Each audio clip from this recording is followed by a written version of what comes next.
There it is. There it is, man. And it's funny because I realized I might have got there it is from, rest in peace, Sub Brock from KMD, aka MF Doom, Zev Love X's brother. Because I was re-listening to Sounded Like a Rock. Dude said, there it is, boy. I heard that shit. I was like, damn, that's might have been where I subconsciously got it from. So rest in peace to Sub Brock.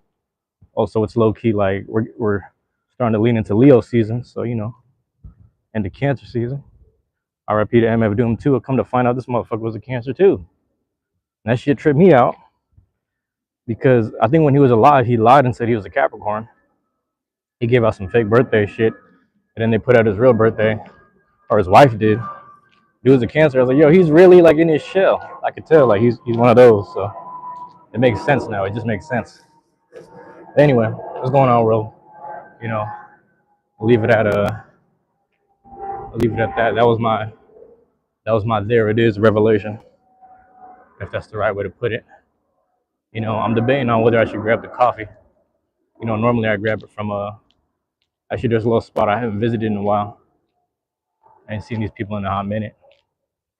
Might have to drop in on them, say what's up, and I used to just go there and get little protein smoothies and protein shakes, shit in the morning. Vegetables and fruits and shit. Get the right energy going. But actually, I would go there after working out. I'd work out. Sometimes I catch the bus or walk up the hill, depending on if I miss the bus, I'll walk up the hill. But for the most part, I just walk over there and I'll sit there and ask them like, which one got the protein powder? They said you can add it. I was like, I want the one that already has it, because that means it's a set protein recipe. So I would just stick with those. And depending on how my muscles felt, like there was one, I was telling my guys, like there's one day where I went to the gym. I always do my little routine, if y'all don't know, 3 rounds of jump rope, 3 rounds of shadow boxing. And I'll do like some form of, how do I start it? I call them, it's like V dips, or like, basically just squatting, but it's like, the ring, the boxing ring we have, it's like 3 ropes.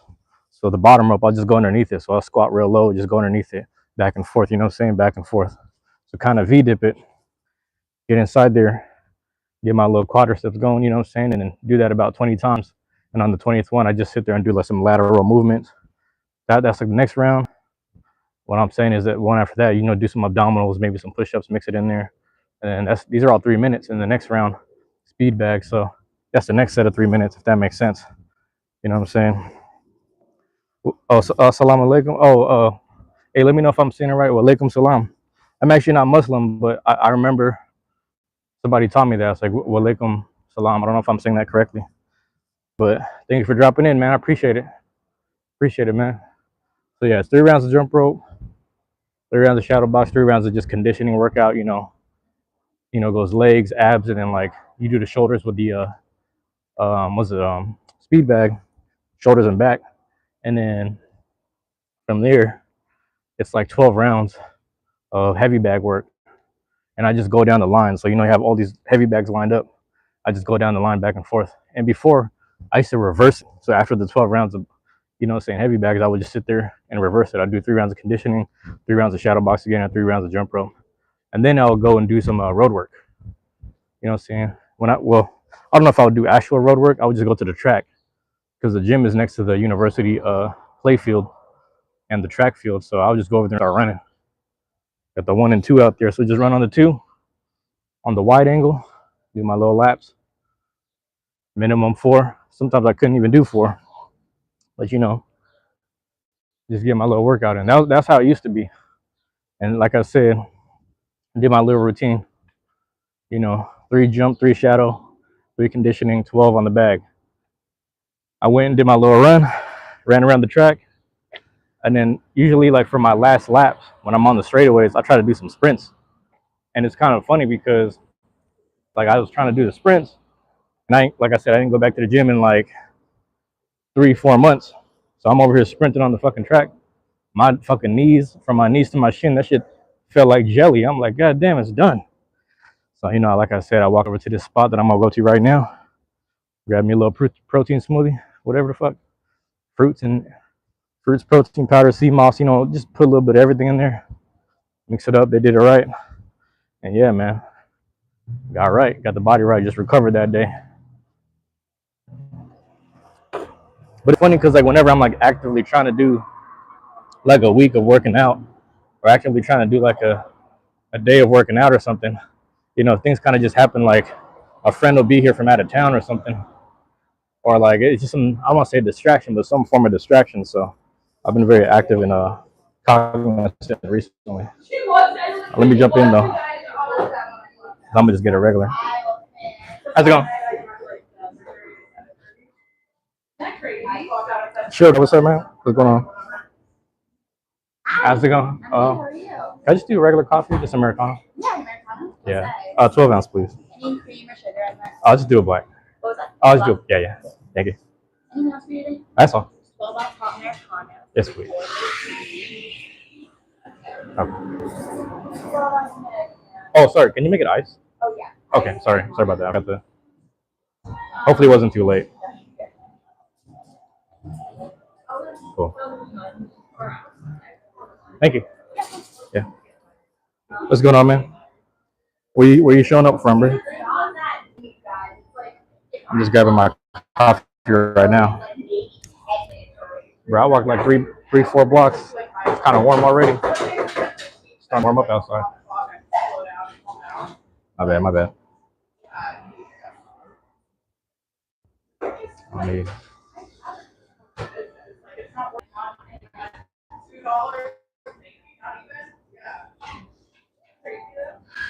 all right, I think we're back. As long as we're back. All right, my bad, my bad. I almost grabbed the hot coffee. It's too hot for that right now. But like I said, this is my spot. I used to come here for the protein smoothies after working out. They have protein powder in it, but that shit works, man. You know, you get the right amount of fruits because fruits will provide a different like the right amount of sugar, different level of antioxidants and whatnot. Good for your muscles to just relax. You gotta actively nap too. You gotta actively sleep. You gotta, I mean, not actively, but you know, you gotta intentionally get some rest, basically, man. Um, but also, there's like a level of pressure that I would give myself on certain workouts. So that's me like needing to chill out.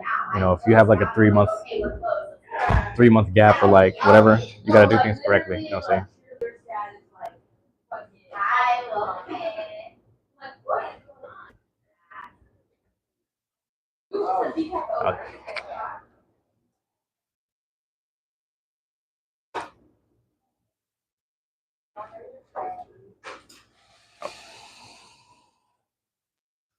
Chill, guys. What's going on? Oh, he left. Oh yeah. Thank you, thank you. You too. Toss this here. I'm gonna walk over in a second. All right, hold on.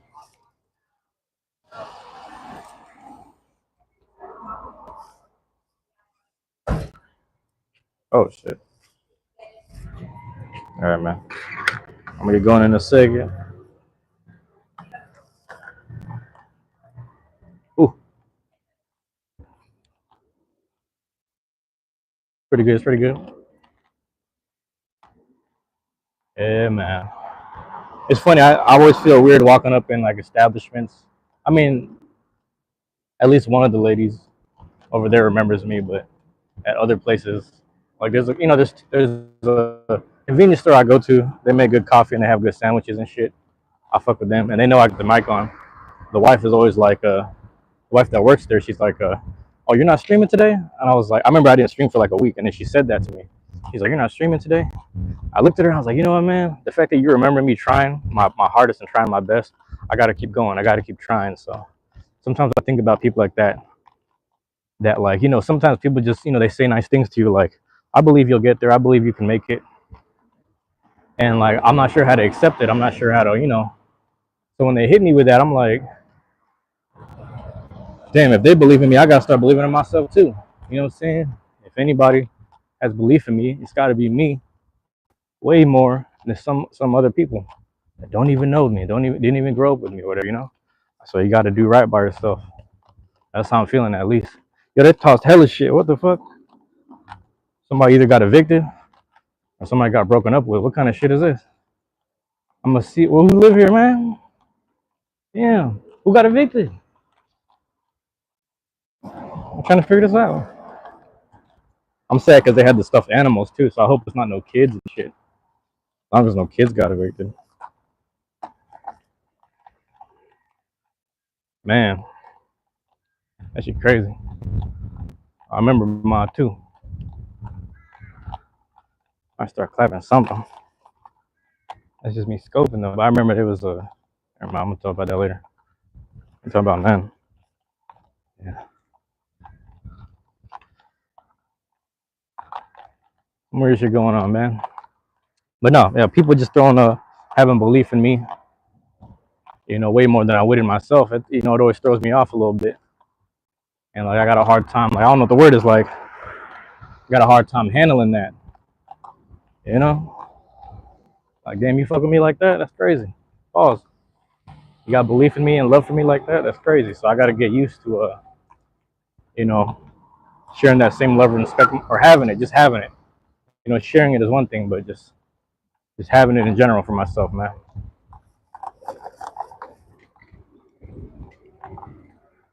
Ah, it's in right now though. Yeah, man. Crazy. You even know what it was like back then, man. Let me flip it on you.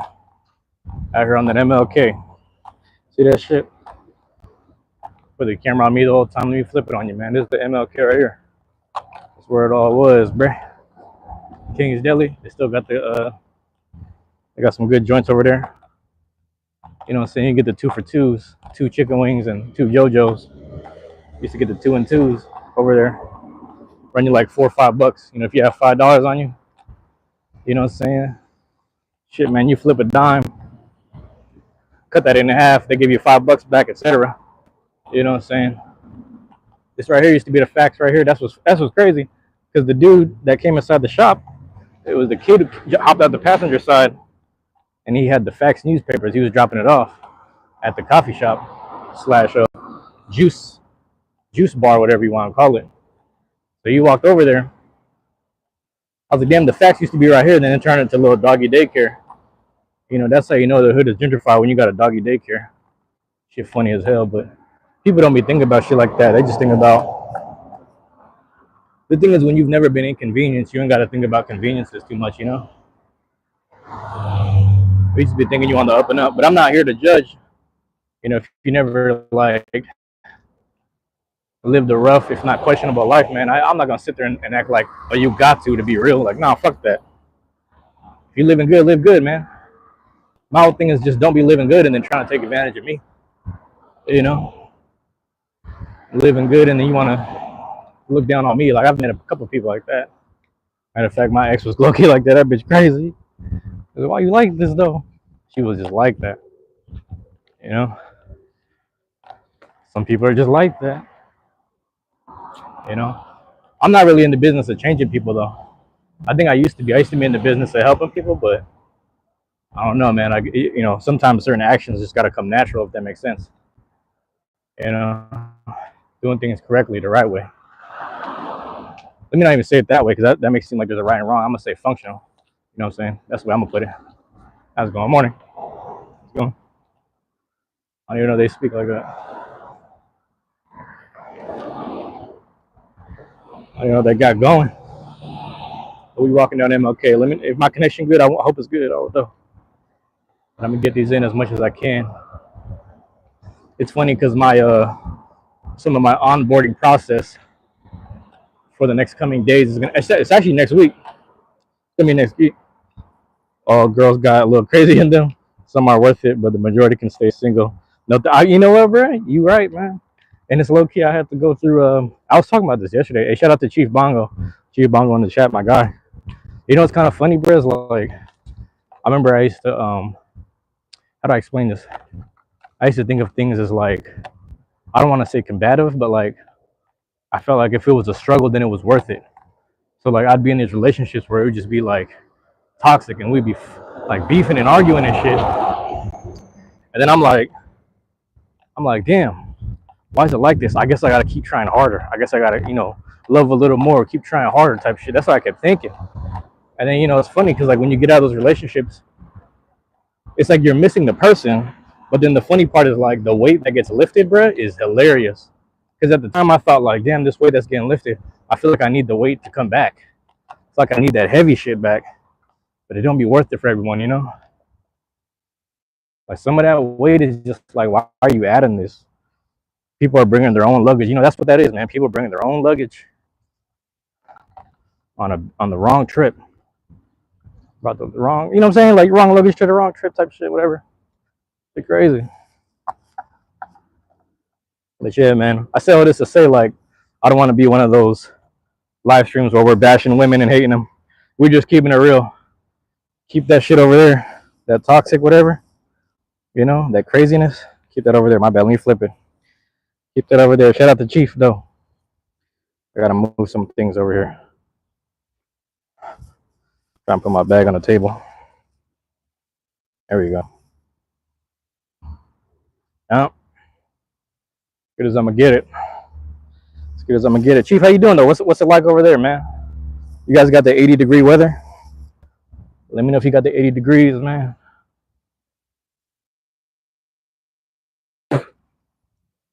Chief, man, I'm about to retire from Beyblade, but I think I'm about to retire from like I think start of August 1st. Excuse me, I'm gonna retire from buying Beyblades.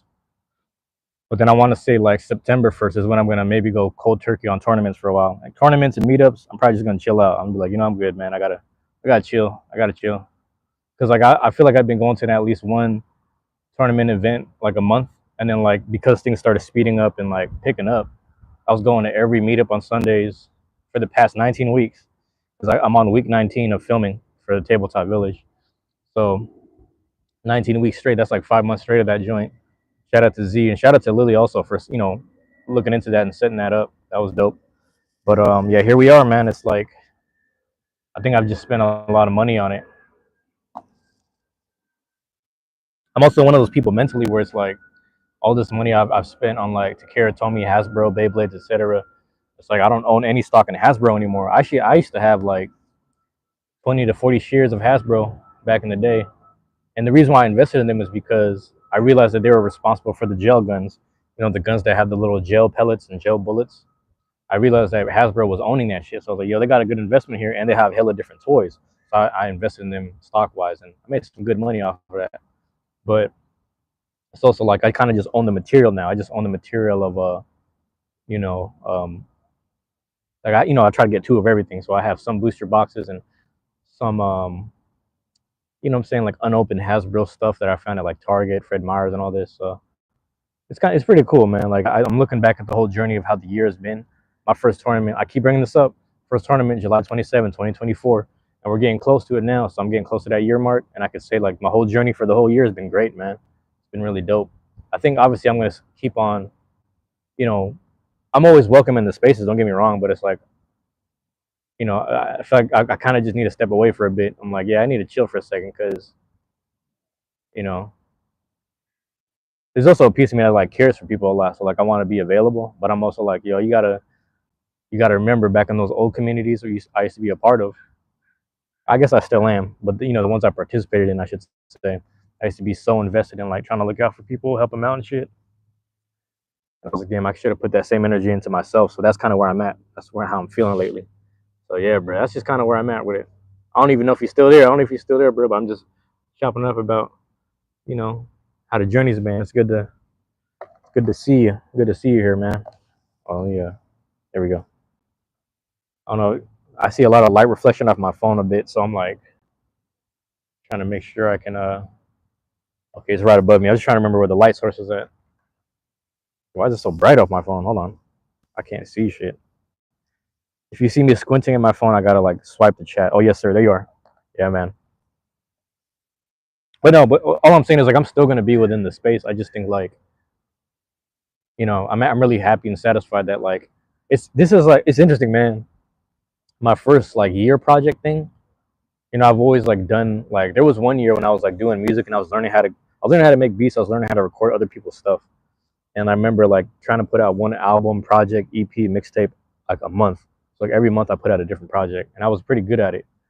I was like, I'm good at this, but I'm not skilled enough yet to say that these are like good albums, if that makes sense. Like a lot of those really take time.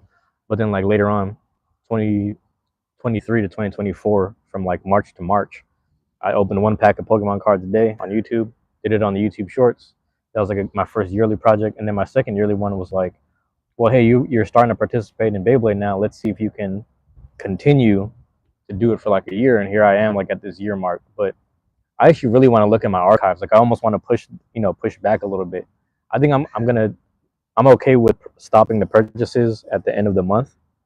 Like whatever new releases, I feel like I'm just gonna be like, fuck it, I'm good off of that, and just save my money. But I think I have to look into. There was a tournament. I want to say either September or early October, and that was when I really started doing the whole vlog era stuff. It was like Cody Dragon Lane's Beyblade debut in Bremerton. Like everybody came out. My guy Red Matrix and Cole. We met Cole for the first time out there, and I finally got a chance to chop it over Red Matrix for the first time. And I want to say this was October, and I remember I traded him a black shell for a Savage Bear, which was hella funny. And then yeah, we just been friends ever since. But there was been a time lapse where I think Red retired, and then I messaged Red like this weekend because or Monday I should say, because my friends went up there to go battle in Bellingham. And then I was like, bro, are you coming out of retirement? What's going on? He said, yep, I'm coming out of retirement. I was like, there we go. So he's about to come out to the barbecue next month, I guess. It's just good vibes, man. It's been like it's really good vibes. Like Blader's coming out of retirement, and there's another dude. I don't know if they're a dude or a girl. They're kind of androgynous. I forget how they identify. I think that they go by like he or they or some shit. But I gotta hit this dude up, and because last time I talked to them, they were in like a homeless shelter. So they'd be like, "Man, is life getting better right now? Are you gonna come back out to Beyblade?" Because I've seen them in some old photos, like before my time. Before my time when I started, I seen them at an event, and they were dressed up. It was like a Halloween event that predated the Halloween that I went to. So I was like, you know what, man, I gotta see if I'm gonna message them and see if they're doing okay. It's just a lot of there's a lot of people that you meet along the way that kind of I just want to see how they're doing, see if they're doing okay and shit. See if I could bring them back out before I take my little chill period, and relax. So I don't know. Like I was thinking it was September because I'm thinking in terms of months, but I feel like October is when I have to. That's when the vlog era started. So that's pretty much when the vlog era would end, if that makes sense. So we'll see. We'll see, man. I've been doing a lot of stuff. Also, today 5 o'clock. Today at 5 o'clock, you're going to see We Have Hasbro qualifiers at home vlog tournament, whatever the fuck you call it. I forgot what the name of the whole thing was, but you're gonna see that in at 5 o'clock, I believe today. I believe it's 5 o'clock. Don't quote me on that. Hopefully it's 5. And Thursday you'll see the Gullet Stuffer. So tomorrow you'll see Gullet Stuffer at 5. And then on Friday I actually pushed my friend Nick's tournament, the Tasty Tourney, to Friday. So Friday at 5, you're gonna see all that stuff, periodic things dropping.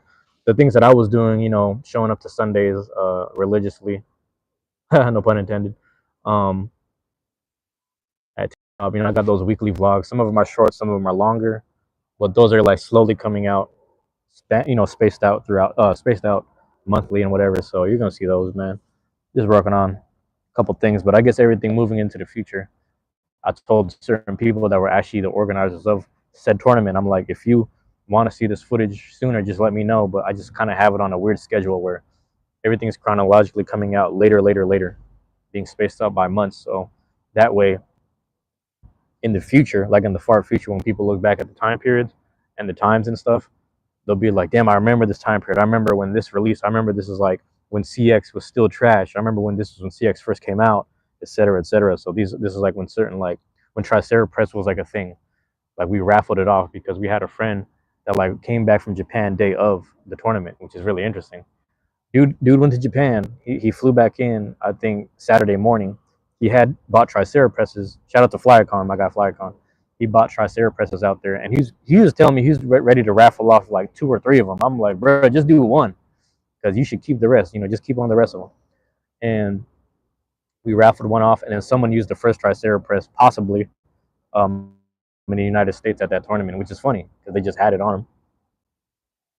Won the raffle, and then I don't know if he used it in the actual tournament, but it's kind of funny. Like, yeah, it's just cool, man. It's just cool when people bring shit back from Japan right away. Actually, you know what's crazy is our friend Plot Armor is just out there for a month for like school break or some shit, but they're just living with their or I don't know. I think they said they were with their grandparents or something, but they were saying like all of the Gamba gotcha stuff that they won. They won like 3 tusk mammoths with the pink elevate, and then they sent it to their grandparents in Japan or something funny. And I said, yeah, I'm about to go there and visit them and just check my packages later. I was like, that's fucking crazy. That's tight. Because they have an actual Japanese address that you can ship. You know what I'm saying? When you have actual whatever, you can ship the stuff over there. So they're just chilling right now. But then they're like, is there any stores I should go to? Should I find any releases and then bring them back to the US? And I was like, I don't even know what's going on next. But I'm also like, I can't pressure no one to buy things because I have 1 week left of just buying stuff. You know what I mean? I have from today till the end of the month, which is, Wednesday. Yeah, or start, 31st of July, I should say, end of the month. And that's going to be my cutoff of purchases. And I remember around this time, or maybe like a month later last year, before I was really like getting into the tournaments and stuff and participating, I remember it well because I'm just over here asking questions and loading up the carts and telling people what I bought. And then they're like, you get like a couple comments of people like, why would you do this? Why would you do that? And I was like, I don't know. I'm new to this. I'm just trying to figure it out. But it's funny because that was when I was really learning about like, I was trying to like load up my wish list. Like I was looking at plastics, Beyblade plastics. You know what I'm saying? It's funny because I actually ordered a couple of things. And actually, I got a message from my guy Neo right now. Yep. Or that was a couple hours ago. But he was like, I sent him like what I had in my cart for Japan, JP or whatever the fuck. And he's like, it's not, these ain't that great. You can get them loose for way less. And the ones that are actually loose and good, or sorry, the ones that are loose aren't that good. And I was like, fuck. So I'm gonna empty that cart out. I don't know. But we'll see, bro. We'll see. You know, kind of crazy right now. But yeah, there's a lot going on. There's a lot going on. You stand up with it. Ugh. Why we're just sitting on the bench. But yeah, man, I'm looking forward to it. I'm also looking forward to what the future holds. You know, I said this last live. I'm gonna say it again for anyone dropping in and out. You know, there was a gap. So 2023 March and then 2024 March, full year cycle. That's when I completed my commitment of, Pokemon cards, pack openings and shit like that. And then there was a time gap if you think about it from like March to July. So that's a 4 month gap. So I'm not saying I'm giving myself a 4 month gap. I'm just giving myself time, like just find what the next project will be. But I'll figure out what I do for another year next. You know what I'm saying? I'm just happy that the cycle began and ended in like warm months.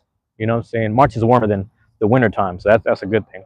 And then July obviously is like warm, but like I said, I'm pushing that date to October. But it feels good, man. Like I think like I'm just happy that I found like a really it's a nice and warm community, nonetheless. Like I'm really happy for it. You know, I don't know what the next thing is gonna be. I figured out. Not too worried. You know what I'm saying? Looking back and forth, I hear and see dogs barking everywhere. Like a little dog right here, and another one coming up. Showing up at the same time of day, whatever. Oh, he's behind the fence. But there's just hella dogs walking through the park, chilling. Cool thing. It's a good thing, Crazy, man. And today's supposed to be like 70s, 80s ish or whatever. My bad. All right, there we go. Which is a good thing for me. You know what I mean? I'll take the warmth. Let's go. I'll take that. It was good. I was actually worried. I mean, I won't say worried, but like, I was hoping we'd get the 90s. I need to get 90-degree weather, if I'm honest. You know? If I can get some 90-degree weather, I'll be happy. I'll tell you that much. There was 1 week we had it actually. It was like high 80s, then it felt like 91 or some shit, 92. Like that's what they say. It'll be like 87, 88 outside, but then it really feels like 92, 93. Direct sunlight, a bit of humidity actually, which is surprising over here because Seattle doesn't really get humid like that. We're as far north as you can get in terms of major cities, Pacific Northwest wise. You can argue Bellingham, but it's a little smaller. I mean Vancouver, obviously, but that's Canada.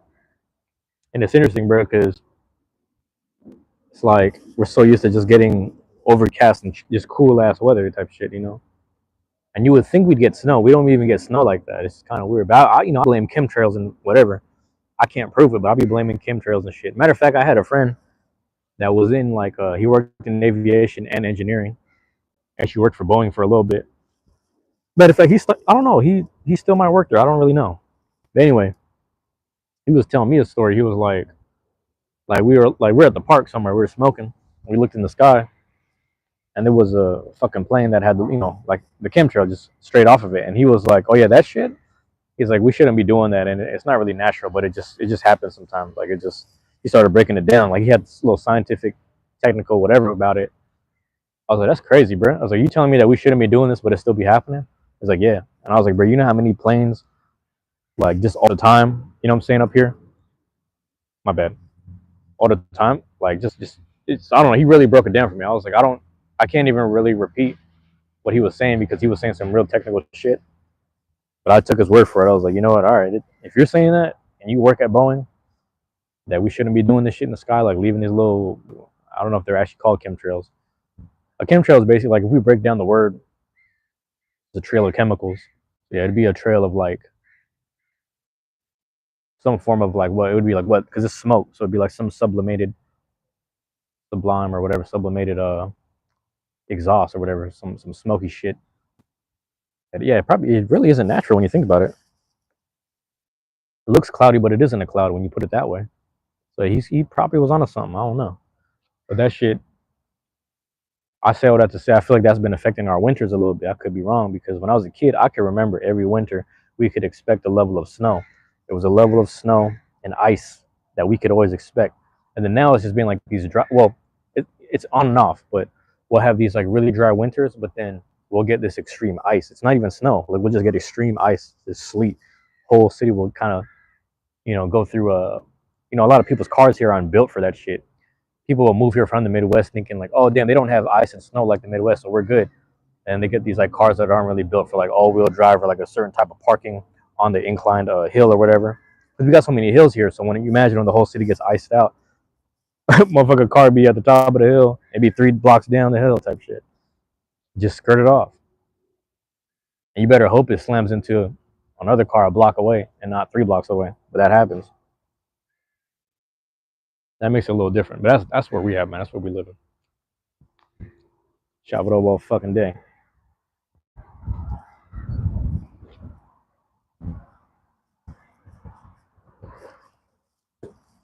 Checking out the grill here. This joint got some leftover like barbecue sauce and shit. Joint charred up. Let me show you what it's looking like.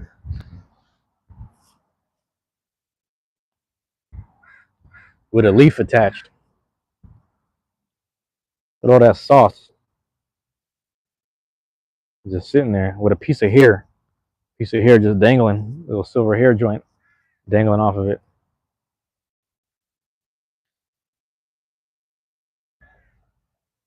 Outdoor grills. Charcoal and charcoal accessories. Whatever the fuck. Yeah, man. So yeah, I don't know. We back at the lives, man. We back at just chopping up about life and everything.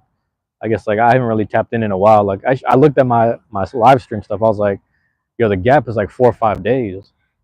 Like I was trying to normally gap it out 4 days. Ended up being 5. So I'm like, okay, hold on. I got to get back on it. Get back to it. And I've been debating whether I should just do like my regular hours or not. I don't know if I want to do my regular hours.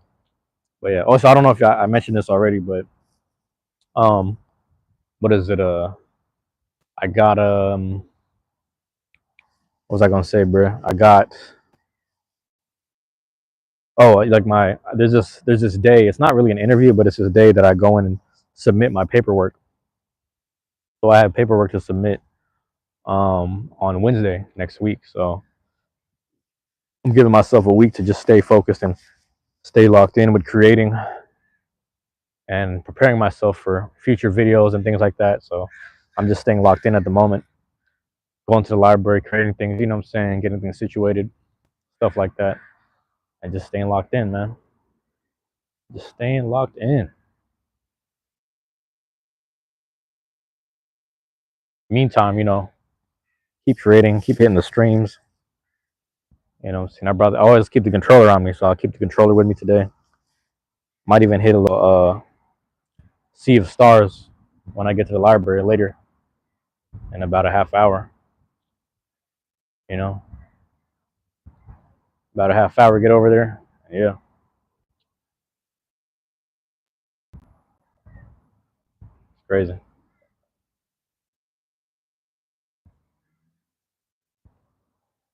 crazy.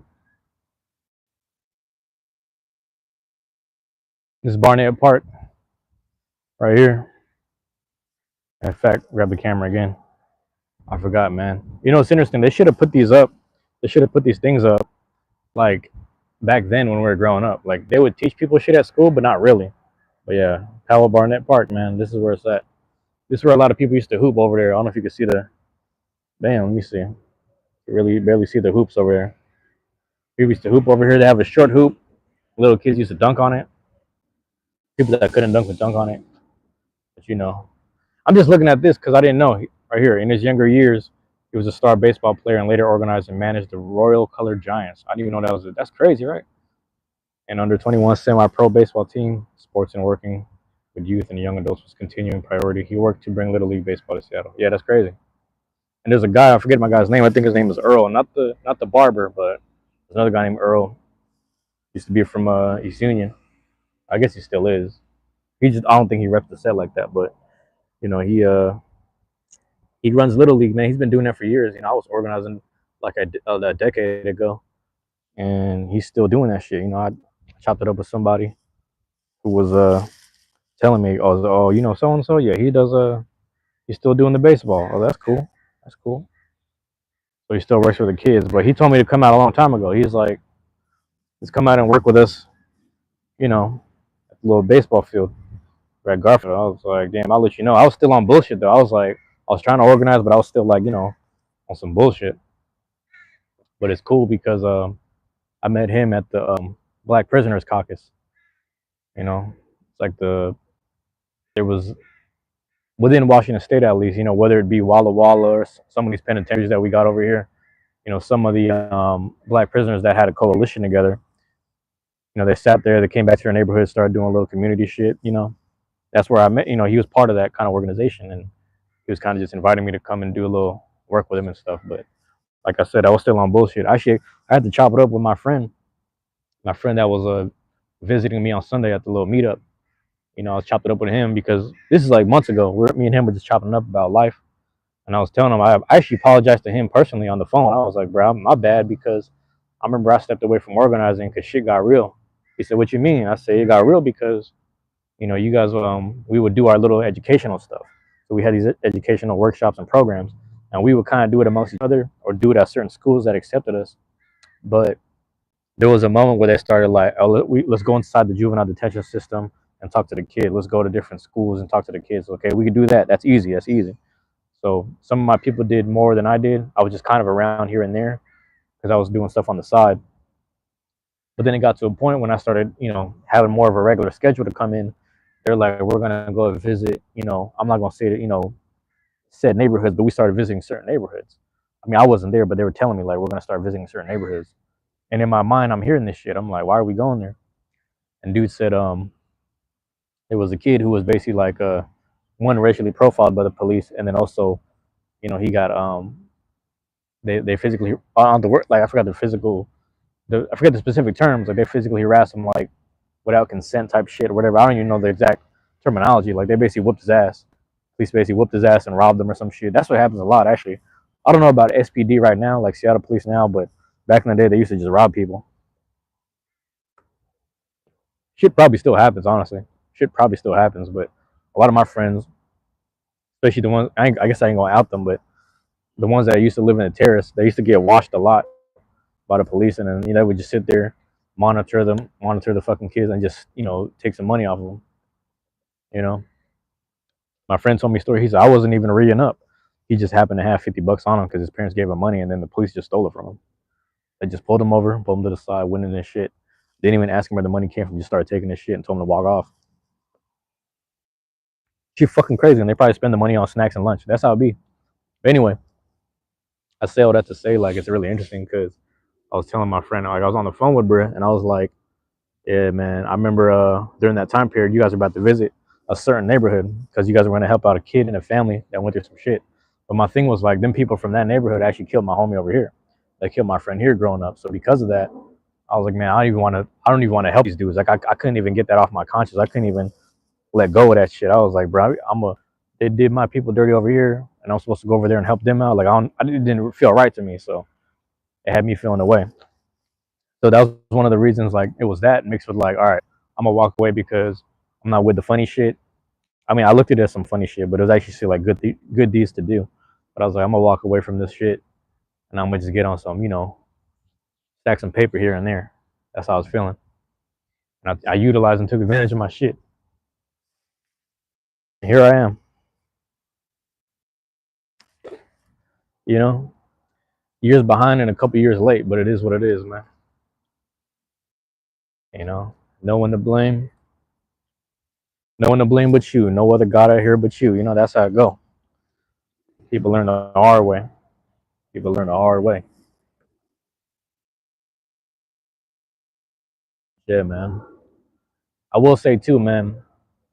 Like from a good chunk of like, I will say like a middle school stretch, so like let's say '05 to about '09, '10. It's a 5 year stretch of just positivity and discipline that I had in my life. But all it takes is a switch, man. All it takes is one mistake. All it takes is one action to make everything kind of ripple negatively, man. That rippling effect of negativity, it's more, what's the word? Like, I guess like you take for example these trees, right? You could chop down the tree right now. It's devastating to the tree, but like when you think about like how strong it is, yeah, the strength of it over time, it's gonna take time for that to rebuild. So people can do shit like you know what I'm saying? Like you can rebuild quicker. Like sure, yeah, there's ways to do that because you're a human being. It's a different kind of like outlook or whatever. It's like a different process, I guess you would say. But it's just something negative, as in chopping it down. Even if you're using it for something good, it's that versus the amount of time it positively takes for it to go back to that state of being like a 30, 40-year-old tree. You understand what I'm saying? You look at the base of that trunk. I don't know if you can really see that. It's kind of there. But that trunk right there, it's about like 20 to 40 years ish. I've walked through the neighborhood, like you guys have seen it, man. Like I've shown you guys these 100-year-old trees, 150-year-old trees, 200-year-old trees, really, thick trunks. And just like imagine if they chop that down, the tree, whatever it's being used for, hopefully it's being used for something positive or something good or functional. But it's just like the devastation that is happening to that actual plant. What you have to go through to rebuild it, or the time it takes to rebuild back to that point. You know what I'm saying? That's also saying, like, let's say the stump is left alone and it's starting to sprout again. Stump is left alone and it's sprouting again. You got to account for like the amount of like animals that want to like feed off of the little sprouts and shit. They're not gonna let it grow. Like it's just little shit like that, even like termites or whatever the fuck. So it's like little things like that you got to think about. But that's what it is. When you're in the healing process or rebuilding process, you're in a vulnerable state. You know what I'm saying? It's almost important that you're protected. Even if the people and the things protecting you are negative people themselves, that's one thing to account for. That's when people say take the wins with the losses type shit. That's when people start getting into that. In the weeds of that conversation, that's a whole nother conversation. But anyway, I say all that to say, like, my whole development process from about '04, '05 when I was young, because I started, flipping my mindset. Me and my brother going through shit at the household and the neighborhood and whatnot. So we just started locking in. And like, you can imagine, like, fifth grade. So it's like, I'm a fourth grader, I'm a fifth grader locking in on life. It's like, I don't know any fourth graders right now that are locking in on life, trying to figure out how to make garage sales or trying to figure out when and where to make money or who and what to consult and talk with in order to like get your life on track. I don't know no fourth graders thinking like that because, they ain't really going through shit. There's a bit of protectionism or whatever. But from that point up until about when I had dropped out sophomore year, like '04, 2010, 2011, I was locked in on some positive shit. I tried to keep it going from like then to 2012 to 2013, but life hits you sometimes and the opportunities start to open themselves. And I'm like, man, I might have to sit there and dabble a bit. But sometimes the setback you get from committing to certain things, whether it be actions or even just a mindset, because you got to rework yourself out of it, that shit can set you back. And that's my whole warning. Is like, that's why, bro, I'm telling you, man, like my whole life I've been getting the fucking warnings from people that really been in and out the system. They were either in and out the system for a certain amount of years, if not a decade, or even decades at that too. And just people kind of just, trying to keep me out of trouble. But it's like when you don't heed that shit, you know what I'm saying? When you don't heed the warnings, even, and that's the fucked up part, bro. Because even when you do heed the warnings, it's like it don't make sense until you really live through it yourself, man. It don't make sense. But yeah, man, anybody dropping in out the live stream, I appreciate it. Thank you for that. You know what I'm saying? This is what it happens, man. This is what happens, bro. I sit there, I chop it up on live. You're gonna hear some shit. I'm not gonna lie. Like, I'm not gonna sugarcoat and lie. Because I thought about it this morning. Actually, I thought about this last night and this morning. I was like, I was talking to someone about this. I was talking to multiple therapists about this because they ask questions and shit, and sometimes the conversation goes in this direction. But I was like, bro, I don't like. For me, it's normal. Like, I'm not trying to do some deep shit. Sometimes I'm not trying to be preach or whatever. It just has to happen because when I really reflect on my life a bit, it's like, yo, I don't know too many kids that like their mom was forced to retire when I'm in second grade. So I'm like, what, 10 or some shit? I don't even remember. 9, 10. I don't even fucking. How old was I? 2002. So I would have been like 8 or 9. So around that age, from like 8 and 9 to by the time I turned about 29 or some shit like that, I had to take care of my mom for 20 years of my fucking childhood, or like, me growing up type shit, my development. So throughout my development and me needing to be just a kid and growing up type shit, I've been having to look after this person that is supposed to be raising me. So it's just kind of, little shit like that. Like, I can't help but think in terms of responsibility and also think in terms of like, if you have something, share it. If you have knowledge, share it. If you have information and stories, share it. You know what I'm saying? Like, whatever you have, just go ahead and share it. And you got to utilize it because, we went through the mud. It'd be one thing if we was a fucking middle class or rich family and then I have to take care of her as a kid to a certain point, because that means we would have had money, resources, and we would have had a bit of leisure at our disposal. But it's like we over here going through, fucking my old house used to have the rats running through that bitch, holes up in the ceiling, holes up in the window, rain coming through that shit, all this weird shit. We got to move downsize to the duplex. You know what I'm saying? Like, we went through all type of shit, adjustments and all that. We still going through shit here and there, but we making do, and we men, so we handling shit. So who am I to not speak about and address these things? It just comes naturally to me when it comes to talking about life and shit. So it's just real easy. But I can understand when that becomes a little bit too much or overbearing on people. But hey, man, you fucking with the live stream. This is what it's gonna sound like. I'm telling you, this is where I'm at mentally, bro. Like, I can't shake this shit because that same shit, it shaped me or whatever, and it puts a battery in my back sometimes. Like some days I wake up and I'm like, damn, I ain't doing enough. And I just start getting shit done. You know what I'm saying? And then there's some days I wake up like, you've been doing too much. It's time to chill out. You gotta let your body rest. Your body's telling you to rest. You gotta chill the fuck out. So I really pay attention to the signs and like, you know, that's how it be, man.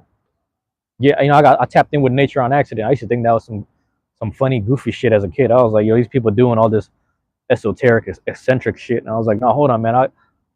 You compare Seattle, like Pacific Northwest, or at least how we living up here compared to other places where it's like it's like a drought, whether it be a desert drought. I mean, desert is still nature too, but it's like, whether it's like a desert drought or whatever, you got all these trees. I got a story to tell. All these trees, man, you smoke under a tree, the motherfucker tell you a story.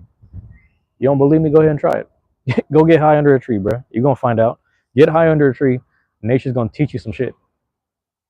It'll teach you, man. And it's just like for me, that's my issue. Is like I'm constantly having this like, I got to go, I have to get up and go get it mentality. And it's just like, yo, you can chill now. We're past that, bro. We're past those times, bro. You can chill. But it's hard for me to find that balance. It's me, though. That's just me, though. But yeah, man, go get higher in the tree, man. You can figure it out.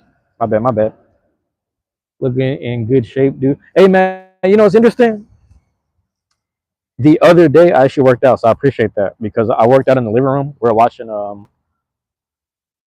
Kill Tony and then the baseball game or something. I think like we just had like back-to-back hours of like just sports and whatever just playing in the background. I was like, Monday nights I try to be present at home and just hang out with my what's it called, brother and dad, because that's our little family night, and we'll just kind of like watch stuff on TV together. But we used to never really do that. So, but it's funny because we're in the living room. My brother's like always grabbing a random dumbbell and just doing like curls or like wrist curls or something. So I was like, yeah, maybe I'll just do it on Monday. So But again, funny enough, I was working out a little bit, and then next day I was sore as shit. So yesterday I was hella sore. This morning I woke up, my arm hurt.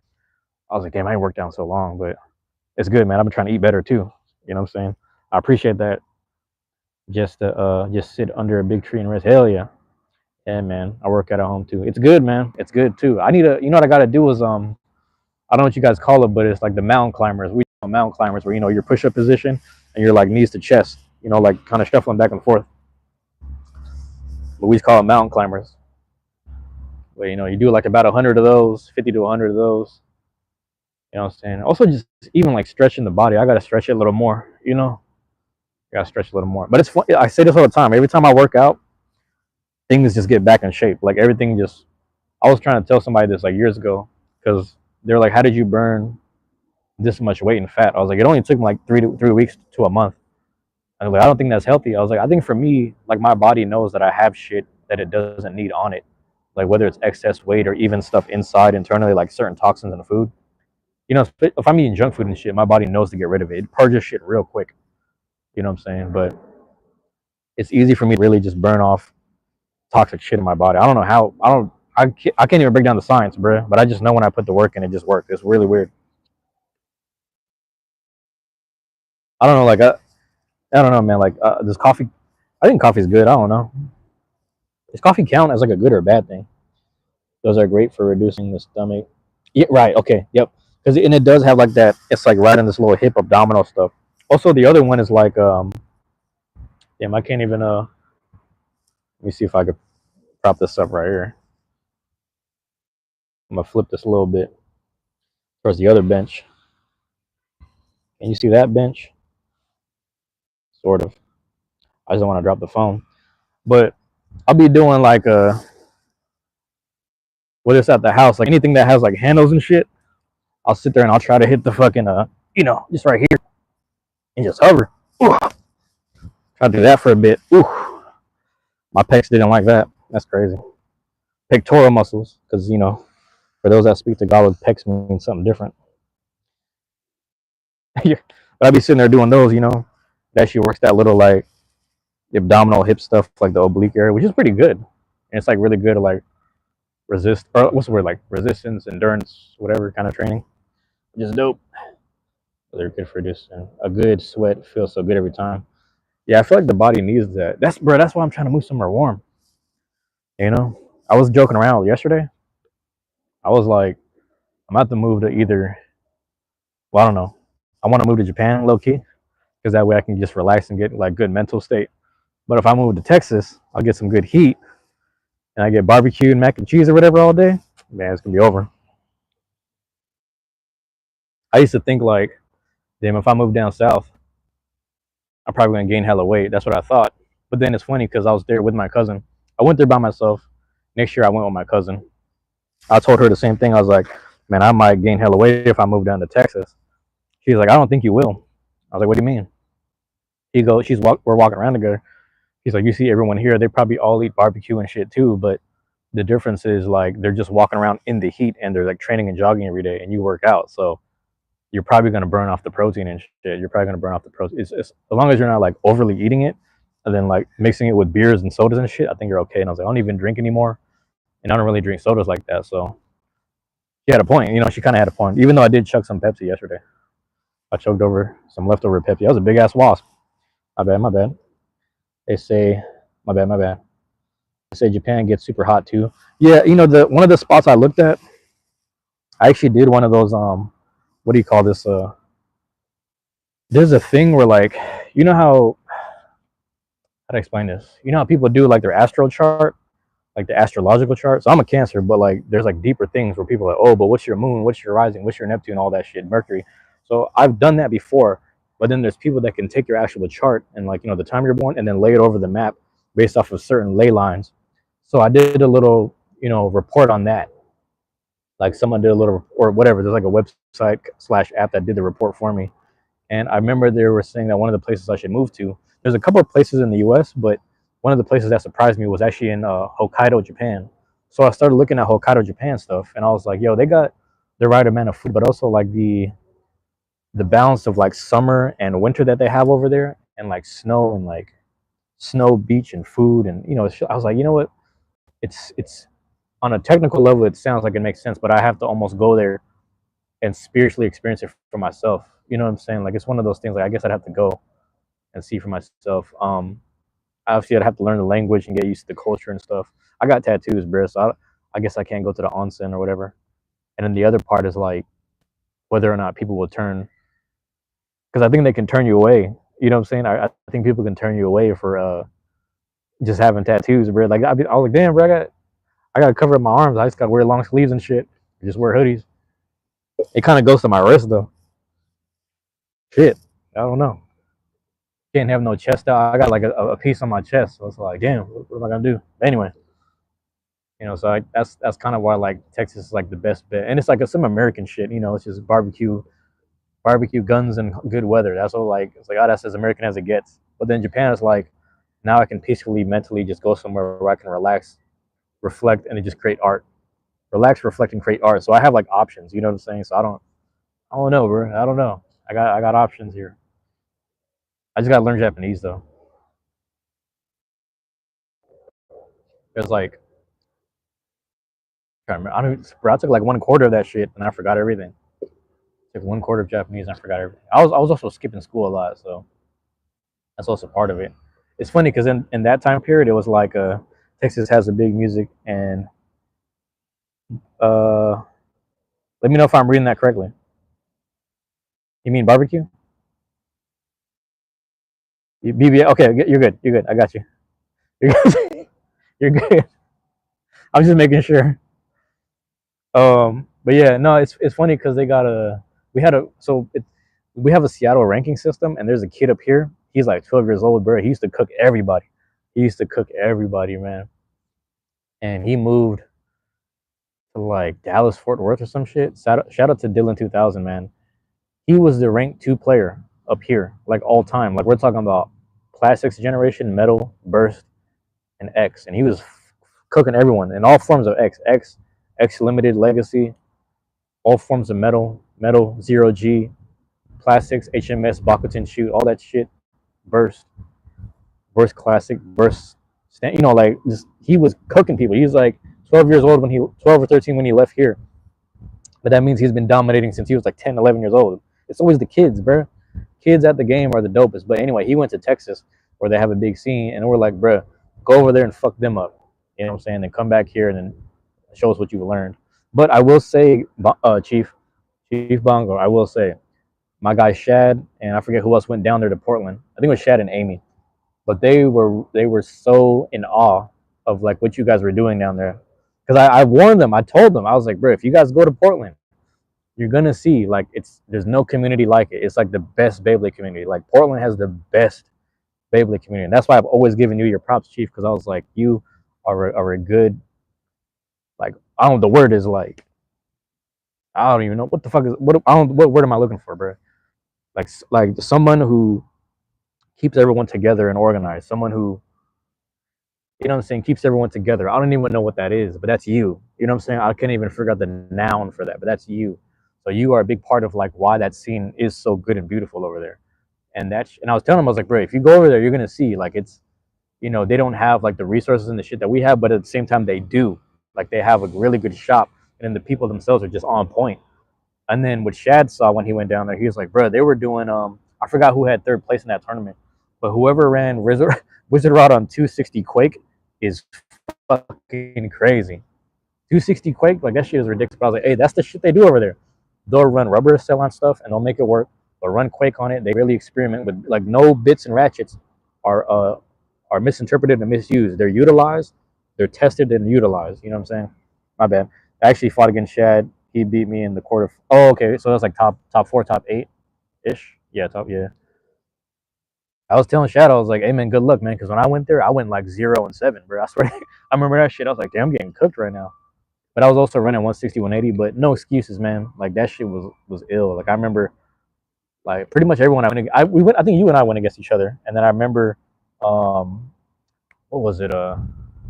You even told me, is that you should probably run with the whale. And then I was trying to figure out my night mail mix. But I realized that's when I realized that day that mail on glide is probably not the most suitable. And like we were kind of just chopping it up about combos. That's when you showed me Phoenix on Point, and then there was another build that you had shown me. I don't remember. That was like back. Ooh, this is back in what, February? When was this? This is February. Yeah. So yeah.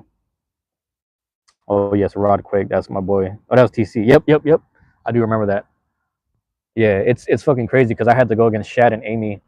We had a tournament, not this Sunday, but the Sunday before that, and I had to go through Shad and Amy and my Swiss rounds. That shit was rough, man. I was like, bruh. Oh, here we go. Here we go. Call me Oki. I'm going to throw the conversation off, and I apologize. Can you please share with us your biggest takeaway about humans? About humans? What the fuck it means to you based on your life experiences? Noki Oki. Okay, so okay, you're probably an AI if you want to know about humans. Biggest takeaway about humans means to you based on your life experience. Okay, keep talking to me though. Let me know what's going on. Let me know. Let me know. Let me know why you're asking. I mean, I appreciate you being here. Thank you for being here. But yeah, man. Um, let me. Oh, also, Chief. Like, I'm waiting. I gotta. It's fucked up because my guy who does all the 3D printing for the grips, he recently got laid off, which is his. It's not even his fault. It's just the fucking company. It's stupid. But I wanted to bug him to print some of the backhand grips, like the Quran beat grip that I sent to Sushi, but I might be on delay, which is making me sad. So we'll see, man. I'll talk to them more. I don't know if Sushi's coming up for Labubu Open or the barbecue, but either way, because the Labubu Open tournament that Shad is running, there's actually people coming down from Canada and Bellingham, and then we might have some people come from Boise because they went to Boise the tournament. So someone from Boise might come to our tournament, and then I think there was like 1 or 2 people that are coming up from Portland. I don't know if it was Sushi or if this it might be all butter no toast. It's probably him and one other person, but we're literally gonna have like 4 or 5 different region, 4 or 5 different groups in one tournament, which is gonna be dope. And I'm like, bro, I gotta film this. This is the meeting of the elements, the PNW elements, all in one. It's all here. Oh my bad. Let me read it. Let me read it. I was just thinking about what you said earlier about your life being rough. I was curious what you think about people in general and what it means to be a person to you. Weird question. Sorry. It's not. I think when you phrase it that way, and I'm happy you took time writing it. When you phrase it that way, it makes a lot of sense to me. You know what I think it is, man. It's really interesting because I'm also like trying not to be like, what's the word, stereotypical. It's funny because I just got done watching. It's hella random, but it's kind of funny. I just got done watching Manny Pacquiao's interview with Andre Ward, and the funny thing is, we already know about his character. We already know that he's a nice person. He gives a lot of money away. He always shares with people, and he does it from like a place of like kind of a religious standpoint, if that makes sense. That's what Pacquiao does, and he's always giving. Now the thing about that is like everyone in the comments is like, oh, this is what the Filipino people are like. This is da da da da, and I'm Filipino too, but it's like I'm not religious, if that makes sense. So I'm like, I just think that there's certain things culturally that I grew up with that I can't really shake. So there's like a giving kind of thing. There's a giving culture, or like if I have something or if I have extras, I just kind of give it away. So like when people kind of praise like people who do good things, I think some people keep doing the things because they're being praised. If that makes sense. But I just think for me, it's a cultural thing. Now, what makes it kind of tricky is like again because by the time I was 1 years old, my grandpa had his third stroke, so he was forced to retire. So he's just this guy that was just handicapped. His whole left side is paralyzed, but he's still forcing his body to mow the lawn type shit. Does that make sense? So he's the type of person that I was visually seeing that like I visually seen this guy. His whole left side is paralyzed, but he's forcing his whole body with his right side to just mow the lawn, and he's doing straight lines, like clean straight lines. So you know what I'm saying? Like I seen shit growing up where it's like I seen people with good work ethic and like good morals and people that came from like war torn countries, whether that be post World War II, kid growing out of World War II, if not my mom and dad growing through martial law and then coming here just to live in the hood. Like the hood is like a cakewalk to them. It's like, well, at least we have resources and a food bank, so we're good. You know what I mean? So it's like the concept of being fuck is the word, like grateful. The concept of being grateful, the concept of being like having gratitude or whatever like that, it's just like it's embedded in me based off of learning. Now in terms of like human experience, it's just like I think every human has a different experience, like kind of to address what you're saying. So I think because I have that upbringing and I have parents that are always going to kind of guilt trip you and like, hey, finish the food on your plate, because back home they don't have this much food to eat. Like, because I have that upbringing, I'm not saying other people don't have it.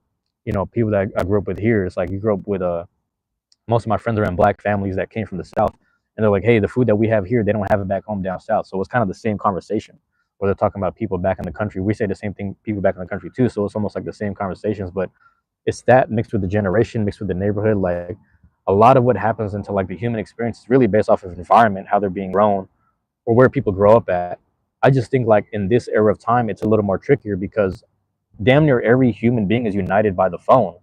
Like, everyone's experiencing the same kind of viral shit, experiencing the same. You know what I'm saying? Like, it was like when I was growing up, like you would talk to someone, and then you talk to someone long enough, he's like, why does he say pop? Why does he say soda pop? And you realize he's from the Midwest. Oh, this motherfucker from St. Louis or Detroit or Ohio or some shit. He just says pop.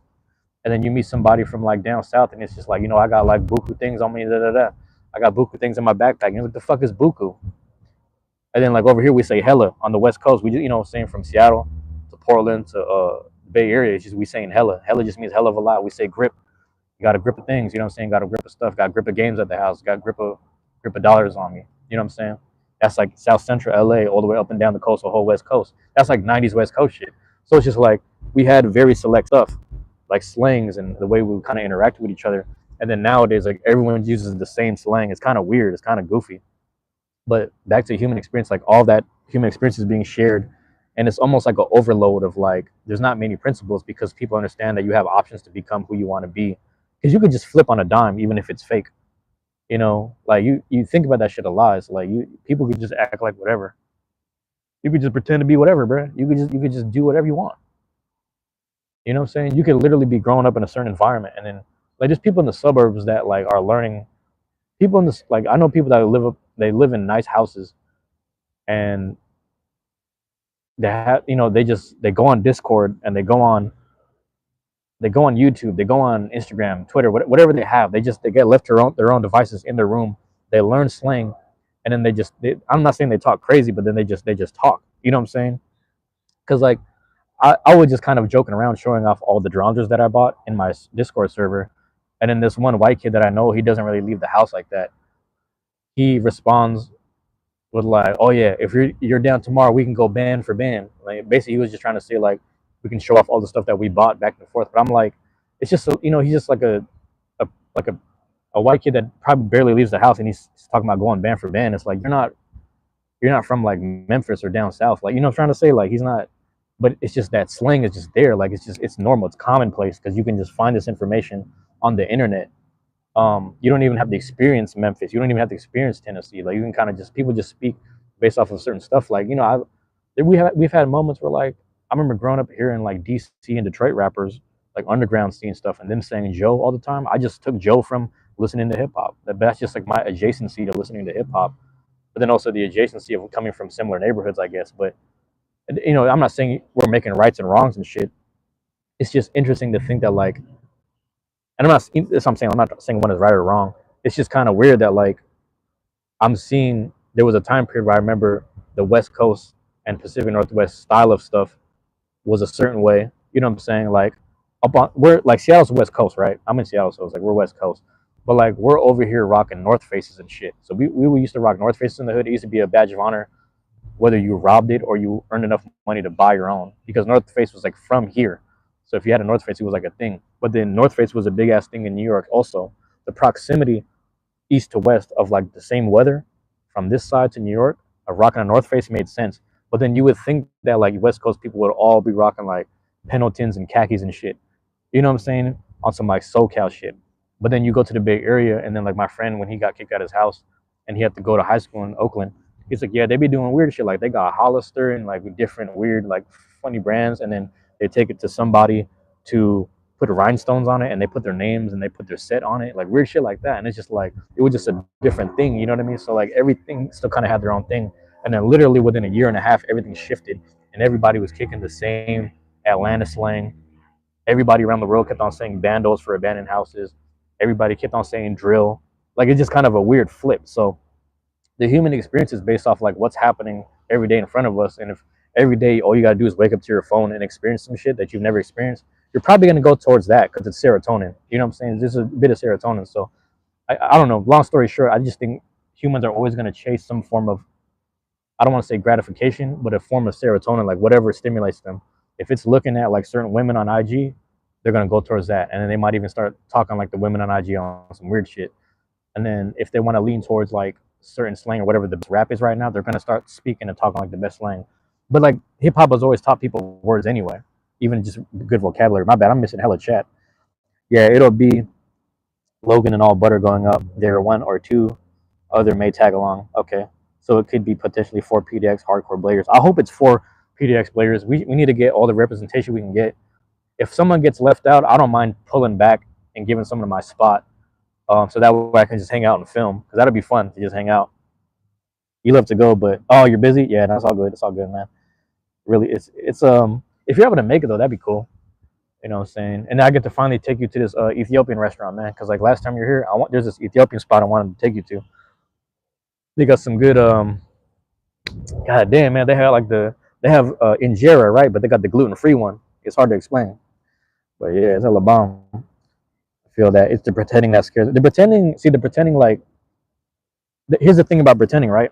If someone, worst case scenario, someone starts pretending in front of the wrong person that actually has lived that life and lived the trauma associated with the slang or whatever, you run into the wrong people that actually went through that shit. They're not going to tolerate someone that's like trying to speak like them, but didn't go through what they went through. That's the biggest thing.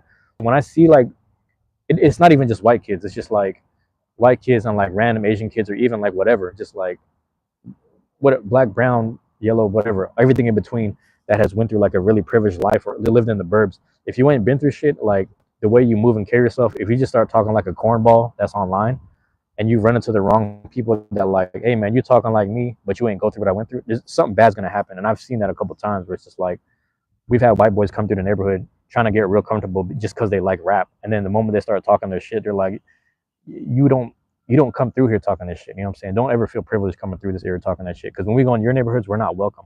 The police come right away. But over here, you can just you hang out because no one's gonna touch you. Because nobody needs a case. Nobody needs, that's a whole nother whatever. That's a whole nother story. Privilege tends to have a weird effect on society, considering they have everything, then act like they have nothing. Yeah, that's a thing. I always thought that people who don't have problems just want them so they can have something to talk about. I think that's more recent time. You know what I'm saying? I think that's more recent time because you also got to think back to like the age of information kind of happened because of the age of surveillance, if this makes sense.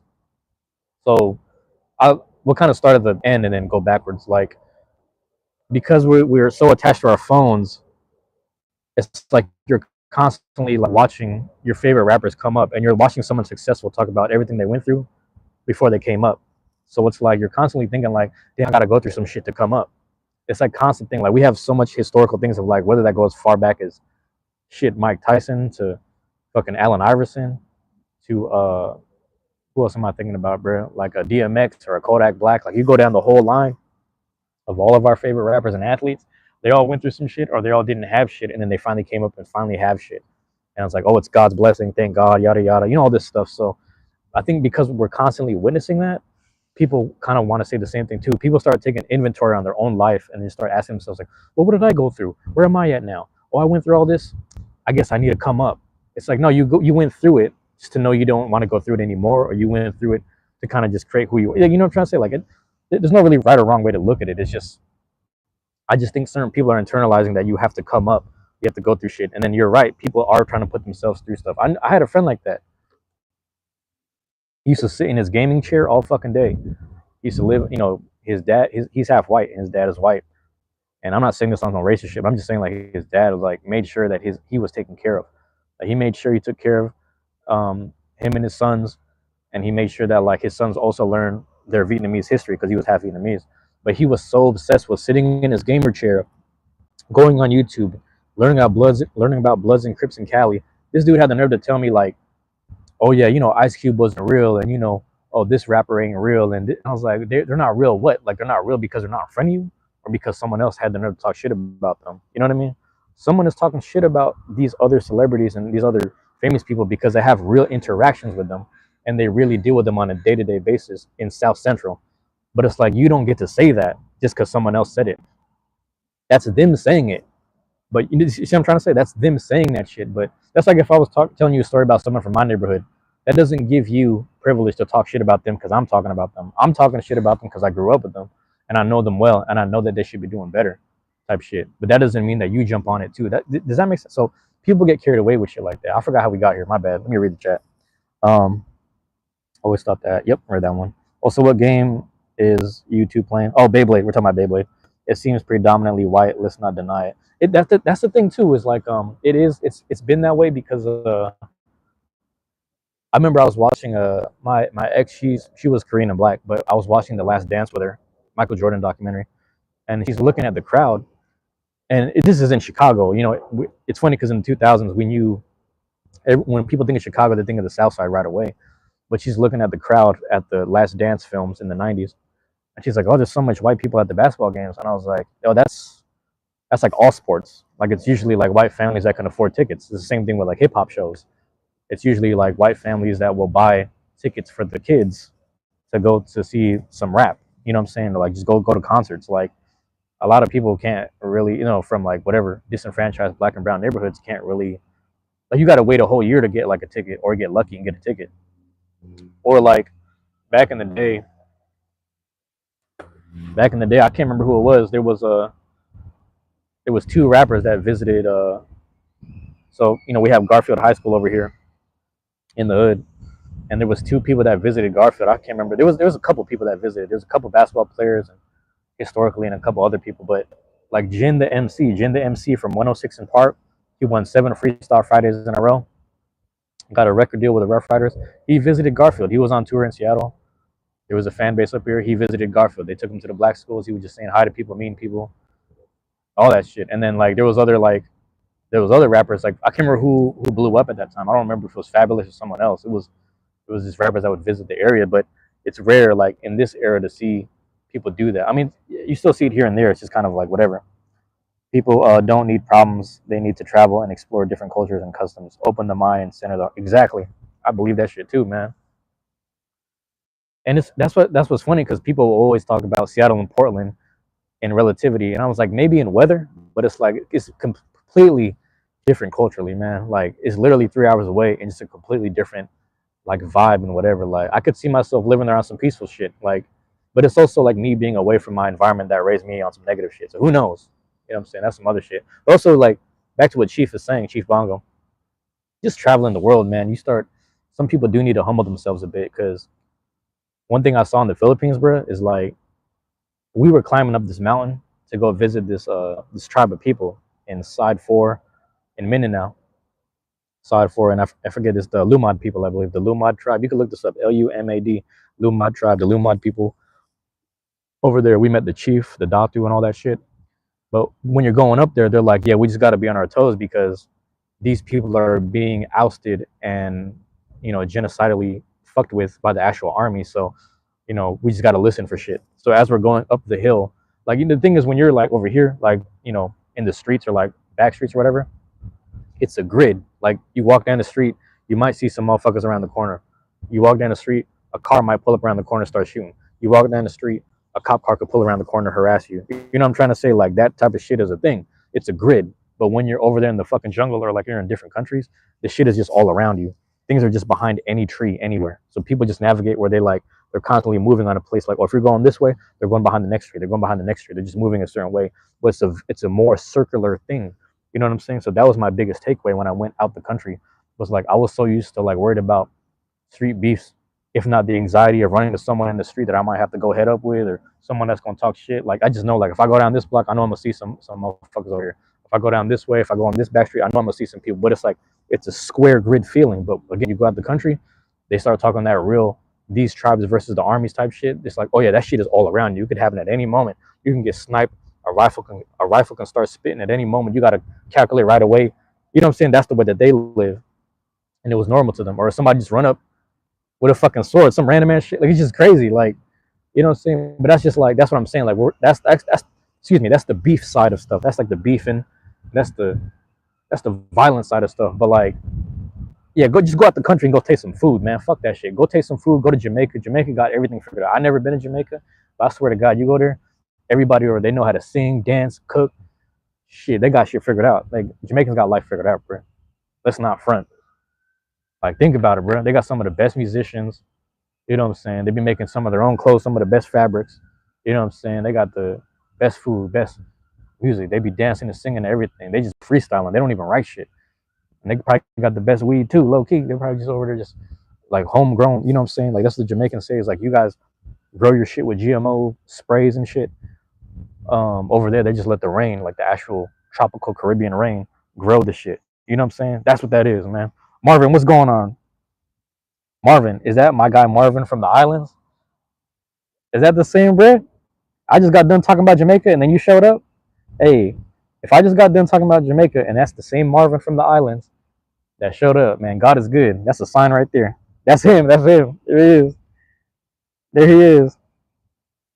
I agree, Johnny, but it's sad because the people who deserve those experiences don't have the means to do so. And all these rich fucks be taking advantage of their ability to do so and don't observe it. Yeah, yeah.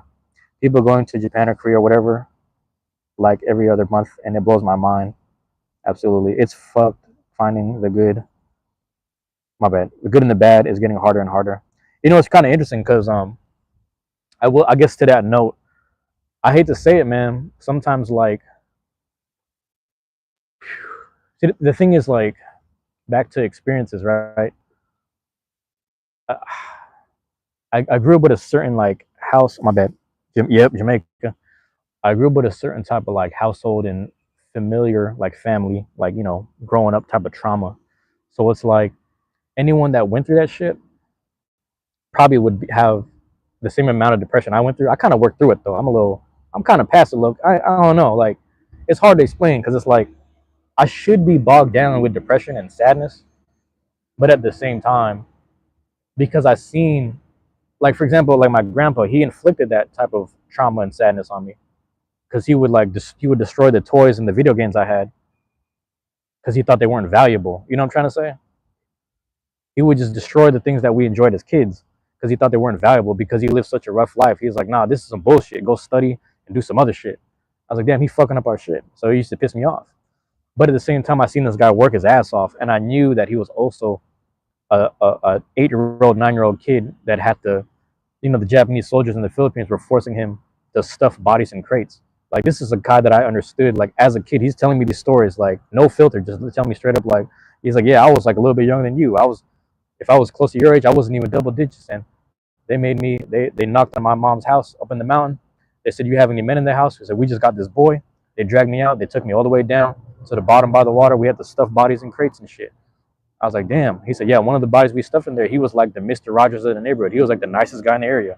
And I had to watch the back of his head slip to the front type shit. Like he had to just watch. You know, he's seen this shit as a kid, so it's like I can't even get mad that he was like that. Does that make sense? So it's like when I have people like that in my life, and when I see people like that in my life, it's like even though I feel like I'm broke and I can't do shit all the time, I have to keep thinking that I have to figure out a way. So even though like I appreciate Noki that you had the empathy to say that people that don't have the means aren't getting the means, but it's like you have a few outliers like me and then a few other of my friends that actually had really fucked up past and really fucked up family stuff, and they found a way to get pull themselves by their bootstraps.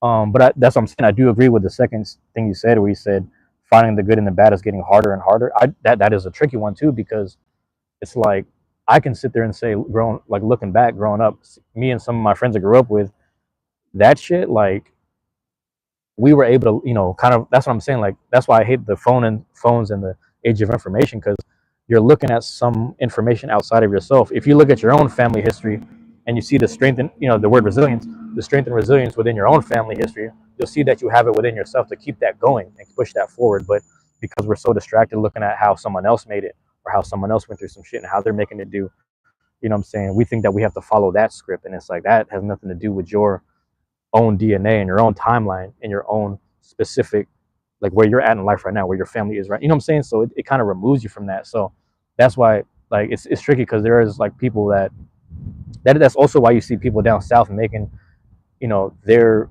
going really far in life. It doesn't matter if it's Georgia, fucking Mississippi rappers, Alabama, sports people doing sports, and like then people go up farther because they've done nothing but they've been there for generations. You got to think about it.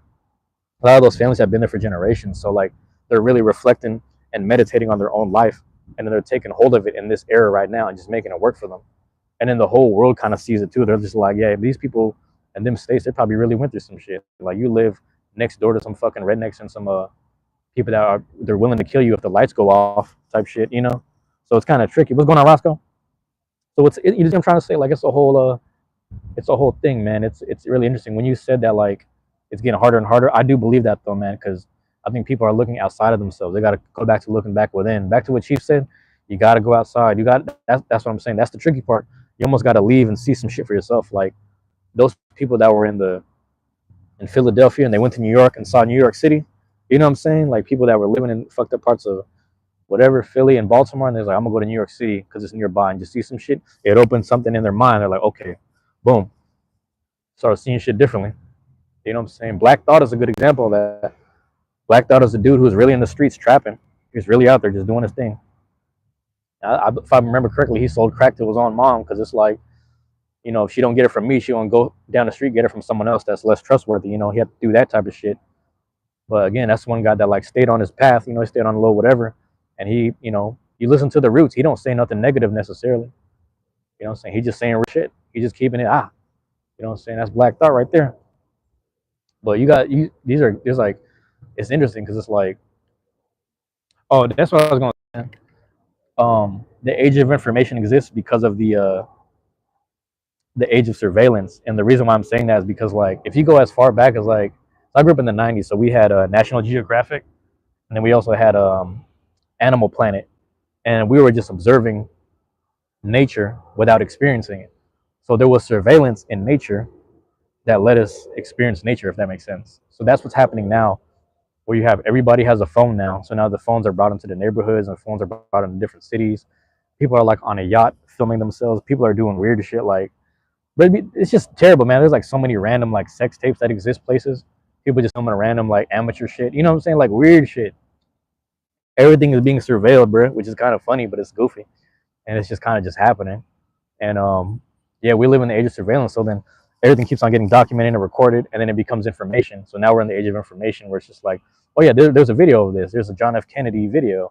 There's a Martin Luther King speech video. There's a whatever, and you keep going down the line of everything that was like either positive, negative, or just fucking stupid. You know what I'm saying? Like everything's getting recorded. Shit, I got some. If you go on my YouTube channel, I got some dumbass shit that's being recorded right now. I filmed a turd on the side of the street. Like I'm in Chinatown trying to walk home. I see a heaping pile of shit. I just thought it was funny to put the one of the Kendrick, you know, one of the bridges from this Kendrick Lamar song. I just put it on there because I thought it was funny. But it's some dumbass shit that gets recorded and documented every now and again. I've done my fair share of informational lives just like this, if not dumb shit. So I'd participate in everything. I don't know. That's the beauty of life. I don't know. I'm just rambling, bro. I'll be losing. I was thinking about like 5, 10 different things, and I lose my train of thought because like I just whatever. My bad. Let me read this shit. Fish, what's going on? Fish, where you been, man? Where you been, Fish? Breaking the cycle and trying to move that generational trauma for a better place is rough, and it feels like a lot of us are trying our best. Yeah, yeah. You know, it's really interesting because like I guess that's what I was gonna say was for some people the way that they find a way to exit is like they'll actually sit there, you know, they'll sell drugs and hustle up. So you'll sell drugs, hustle up, get enough money to like start traveling around your area of the states, if not leave the country. There's some people that sold enough drugs to just leave the country. There's some people that sold enough drugs to just leave the state or the city that they're from, right? So it's kind of interesting. But it's funny because that's like a motivational thing, but at the same time, you left a path of people that are now drug addicted in your city. So it's kind of like a weird, you talk, there's so many like drug dealers from the 80s and 90s that sit there and regret their actions because they're looking at all the homeless up and down the West Coast, if not all the homeless up and down every single fucking highway. Like I was in Cedar Rapids, Iowa. Cedar Rapids, Iowa is like out the fucking way, but it's more adjacent to Chicago. So then motherfuckers up and down from Illinois, Chicago type shit, or left to right, I guess, on the Midwest side from like St. Louis, Chicago, Cedar Rapids, Iowa, Omaha, Nebraska, like within that like line of shit, you know what I'm saying? Motherfuckers over there are going through shit because one person decided to like, let that shit kind of trickle down. And this is kind of the world we live in right now. You see homeless people or like people addicted to some form of leisure, just like chasing highs here and there, shit like that. It's kind of crazy, but and then up and down the East Coast is the same type of shit, motherfuckers from like DC, DMV, you know what I'm saying? So everything from like Virginia, DC, Maryland, so that's like Baltimore, all that shit, because they went through it the worst. Motherfuckers from that all the way up to Philly. Then you got Boston, New York, Jersey, like up and down that whole shit, Connecticut. Motherfuckers that was really deep in the drug game, it just trickles down. It's just like generations of families. Like one of my friends that I used to go to the gym with, he's from Louisiana, but his family moved him up here because his mom, before his mom had him, was just drinking beer, smoking crack, and all this crazy shit. So he's a fucking straight up crack baby, alcoholic baby, whatever. It's just in his system. He's just fucked up. He can't process shit. But that's just how he is, man. He's just wired a certain way. But it just keeps going down the line. And then he tried to get his life on track. People fucked him over. They used him here in our back streets. Then now he's living in Georgia or something. And he's going through addictions right now. It's just a fucking fucked up cycle. And it's just like, that's how it be, man. Not a lot of, you can't really save nobody but yourself at the same time, man. Because I sat there, I was in his life. I was in his life trying to help him, keep him on track, keep him in the gym, just be in his corner, be his friend. And he got me set up, he got me robbed. You know what I'm saying? Like his wiring is fucked up. Oh, my bad. That fish was going on. You had a girlfriend problems, long story short. Oh, you ain't together no more? And I've kind of had a bit of depression. It's been tough. That fish, man. They got hella girls out here, bruh. You got hella girls, man. Just crack at the one. You know what I'm saying? Like realistically, you show some love to some of these women. Just keep giving love to the ones that are giving the love back. I'm gonna keep it real simple. You know what I'm saying? Just love the people that love you back, man. I don't want to sit there and act like people are replaceable. That's not the right word I'm looking for, but you'd be surprised, man. Like you'll find some people in your life that like you know what I'm trying to say? Like you meet new people, you don't have to love them all the same way. Like they all have different needs, love wise, and etc. You know what I mean? It's interesting, man. I used to try to, like, I'm not trying to get explicit. I used to just like sexually, I was so used to like a certain thing sexually with one of my exes, and always kind of getting my way and whatever. And it's kind of funny because like I remember when I got a new girlfriend like years later, I was kind of trying to pretend to be the same person I was with my ex with the new one. And I was like, man, that shit don't work because she's a whole different person. So you just kind of like, you love people accordingly. If they love you, yeah, you meet them halfway. But if you want to love a certain way, find people that receive you the right way. And if you want to be loved a certain way, find people that love you that way. Does that make sense? You're always just looking for the right mix. Like you don't have to settle for anything. People will sit there and be like, oh man, but I don't want to leave her because because she's so nice to me. Like she's nice to you, but then she'll cheat on you type shit. You know what I'm saying? Like behind your back, or oh, she has such a fat ass. Like, oh, I don't want to leave her because she has such a great ass, but then she's not a great person. Like, you know what I'm saying? There's always like if, ands, and maybes, but you really all you're looking for is just like, I don't want to say the closest to perfection, but like you don't have to settle for shit. You know what I'm saying? Oh, my bad. Plenty of fish in the sea. Trust me. Yeah, get at them fish, man. Go hook them fish. You listen to Doom? I've been listening to Doom since 5th grade, man. Since I was a kid. It's kind of funny because my cousin, she didn't even know who the fuck Doom was, but I was just staring at the album cover for Mouse in the Mask, Danger Doom. I'm like, what the fuck is this? I'm like, we're sitting there at Target. I'm like looking at Mouse in the Mask. I'm like, what is this, bro? I'm looking at the damn CD. This is like 2005. And my cousin was like, remember, like, pick whatever CD you want because I'll buy you a Christmas gift. I'm looking at it. I'm like, I turn it around. I just see like Aqua Teen Hunger Force and Space Ghost on the back of the CD cover. I'm like, what the fuck is this? This shit go crazy. My brother walks by. He's like, yeah, some dude at my high school said that Doom can really spit, and I know you fuck with like lyricists, because my thing was my favorite rappers at the time were Tupac and Nas. So it's like, all right, fuck it. I guess I'm gonna fuck with Doom, and that's when I started fucking with Doom. It was like '05, and then ever since then, like we got iTunes. I used to listen to the iTunes previews of like Victor Vaughn and Food and Mad Villainy. I was like, yo, I need to buy these albums one day. My bad.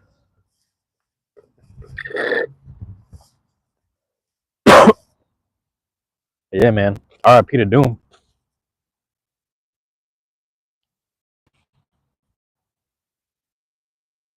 I forgot what the fuck I was talking about. I'm over here rambling. I'm like losing my breath and shit. Mouth is getting dry. Pause.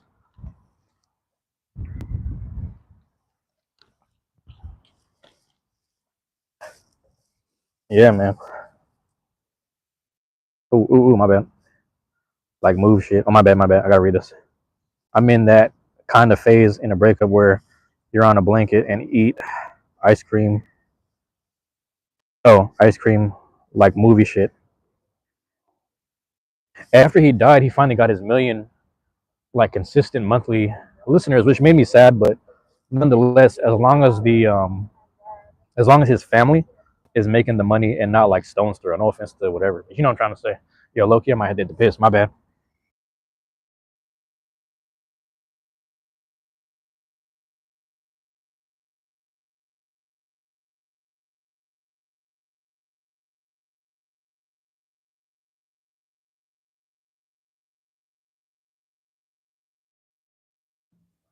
Man, I gotta walk over to the bathroom thing because there's too many eyes over here. Hold on, man.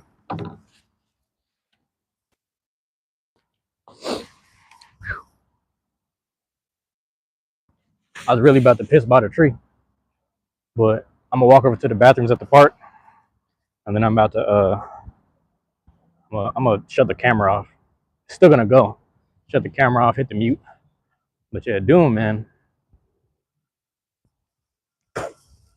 If you listen to Doom song, listen to Doom song. I think it's called. It might be called Winter Blues, off of the JJ Doom album, the one he did with Gennaro Jarrell, aka Doctor Who Dat. If you listen to that song, it's basically him on tour and him like doing studio sessions away from home, and he's away from his wife. So it's kind of like his love song to his wife, but it's really good. It's like one of the albums he did right before he died. That shit is crazy. It gives you a different perspective of Doom. My favorite though, I would say is like Born Like This. Like secretly is one of my favorite Doom albums. Because I remember the day I bought that, I just saw it in the store. I was like, what am I looking at? He got a new album out? That shit was crazy. Good time. That was like high school. Jax is he's been busy. I think he said he's been working. You know, first his mom took away his phone, but then he told me because he jumped in live one night, and then he goes, "Yeah, I've just been working hard, so he's been trying to make money." That's a good thing. But I was like, "Damn, I miss having him around too." He's still alive. He jumped in the live though, and he told me that shit. I was like, "Damn, bro, we miss having you here, but you know, you gotta do what you gotta do." Yeah, he's just bathroom. All right, 1 second.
He said, "Watch out for him." No, it's funny. I read it out loud though while we're here. No, or Noki's just saying, well, just wanted to get your thoughts. I'm kind of in a weird place in my life and feels kind of transitional. Try not to be so angry at people who wrong me, but it's hard because I know it could happen again. Yeah. Um. And then yeah, villain arc, absolutely. Watch out for this man.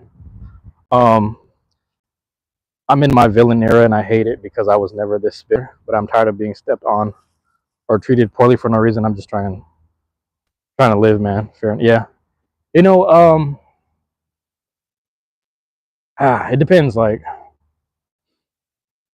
I guess like I'm trying to find a nice way to say it, but then what's funny enough is like I know with my personal friends and family, I probably would give them like tough love. So I'll try to give you both perspectives, if that kind of helps. I guess it's like one way to look at it is like, let's say you were carrying yourself a certain way, like you're carrying yourself like I'm always gonna be, fair with people. I'm always gonna be, nice to people. I'm always gonna be whatever. You knew you're always gonna conduct yourself a certain way, like you always knew that.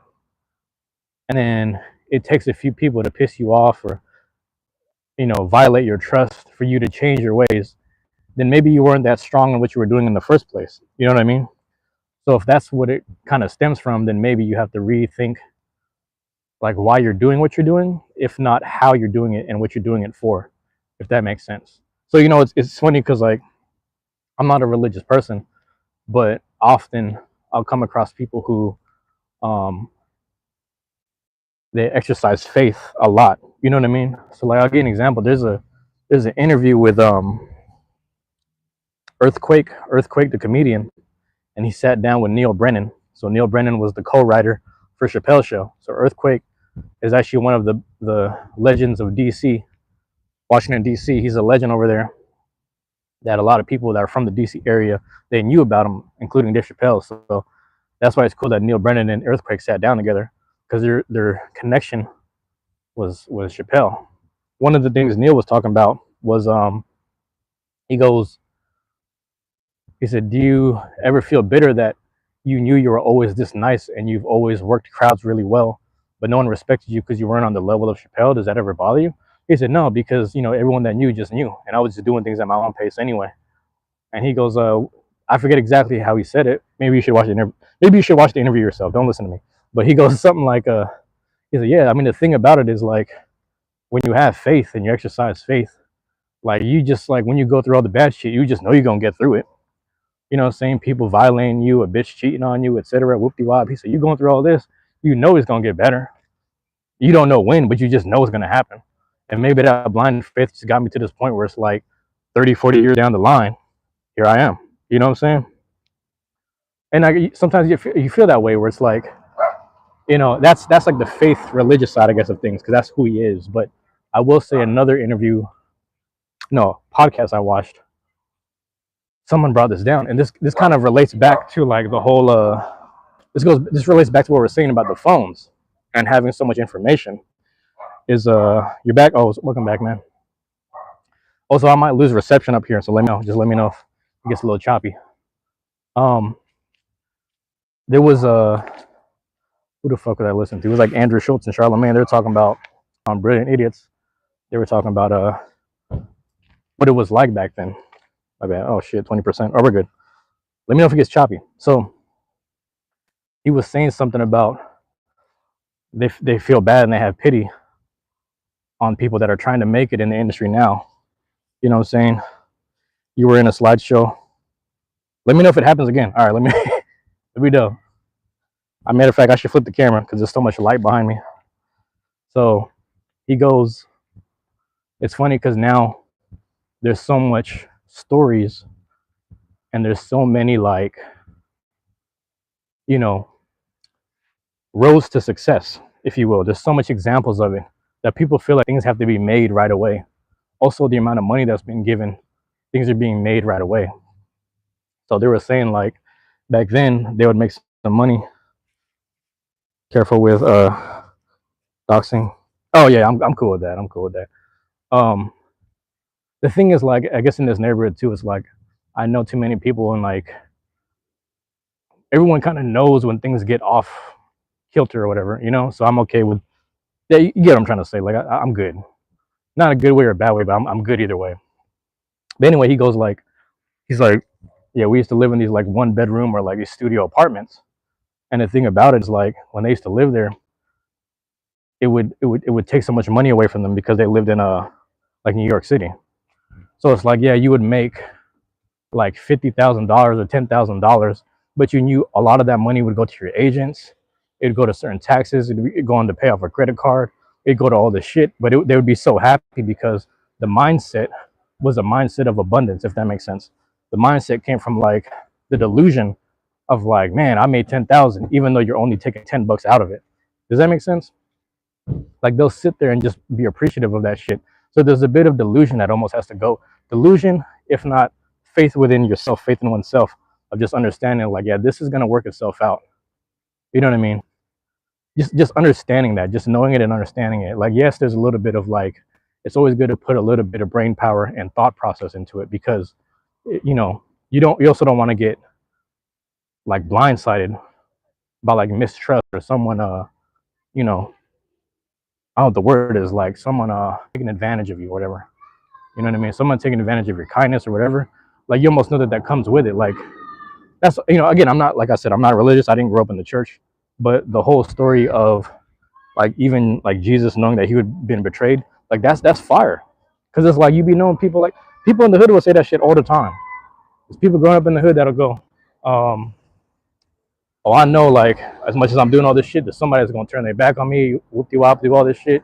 I've had that with family members where, like, in the back of my mind, I'm like, yo, all this that's happening right now, there's somebody who's gonna be salty, and then over time, it kind of shows itself, which is funny. But I'm like, I kind of expected this, but again, you almost want to keep moving in a way where you manifest positive and not betrayal expectations. Like, yeah, like when you go through, like, here's the thing, went through it already. You already went through the, you know, I don't, hold on, my bad, I'm looking at the word you use. Let me look at this. So you already went through being treated poorly. So we use that phrase. And when you go through it one time, you kind of expect it again, but you shouldn't anticipate it. Does that make sense? Like, that's the way I look at it, at least. They flip that. It's like, yeah, you went through it a couple, how's it going? You went through it a couple times, and like, you just like, you don't want that to be your whole life. You know what I'm saying? You don't want to sit there and like, oh yeah, I went through this, you know, because like, I don't know, man. Like, even when I was a kid, that was when I felt the most powerless. But I was also going through the most, like, I guess you could say physical abuse. But as I got older, and you're able to take the ass whoopings better now, you're like, oh, this shit ain't gonna affect me no more. But it's funny because you realize that people are hurting you. They're just trying to discipline you. One, but then two, I realize I'm watching them get older and more handicapped. I was like, I'm strong, but I'm like, at like what cost? You know what I'm saying? So you start to really start taking inventory of stuff. The difference is, I'm assuming you're an adult, but it's like we're all adults now. So it's like, where do we find the power? The power is kind of just taking yourself away from certain situations and circumstances or whatever, and just going towards what makes you happy. And I think that's what I like about the Beyblade scene is like, it's one of the first few times I've hung out, I was anticipating a bit of like discrimination or something. I don't know why, because it's majority white people, but then they're all pretty chill. And then the kids that are there too, they don't even discriminate me. I'm used to dealing with that too sometimes. I'm like, oh, I just feel like they're gonna say something weird or talk to me a certain way, but everything's good. You are, but it don't feel like that. My bad. When you said you said you are, but it don't feel like that. What do you? Let me know what you mean. Let me know what you mean specifically, because I might have missed something I said myself. My bad. That's a nice feeling. An adult. I see what you're saying. Okay, got you. Yeah, but you know that's the other tricky part is like, I mean, I'm speaking for myself. I like having that. I like I like still having that, like, how do I explain this, man? I'll go ahead. There you go. I like having that feeling of like you still have that childlike curiosity, or like the, what's the word, like the, you look forward to shit, you know, like the young feeling. I don't know what that is. I don't know what that word is. You know, like I don't want to be so much of an adult where I got shit figured out and I'm living like Squidward from SpongeBob. You know what I'm saying? Where everything's dry and I'm like, oh, it's just another day at work. Like I have to provide some entertainment, or I got to make some friends along the way. I feel that whimsical. There we go. I kind of like that. But that goes back to what Chief is saying. Chief is talking about whatever you can do. I mean, I don't want to speak for him, but I'll speak for myself. Like whatever you can do to make yourself travel and get outside of yourself, I would say do that. You know, I mean, those people that you see, excuse me, that are vlogging like their van life, they live check to check, and they just be eating sardines and shit, even though they're vlogging it. You know, so it's really interesting. but they're seeing the world at the same time. They're seeing the world, and that's a whole nother conversation though, because I feel like we've went through. Oh, let me know if my connection is probably getting choppy up here. I already know. I'm already knowing. About to cross the street though.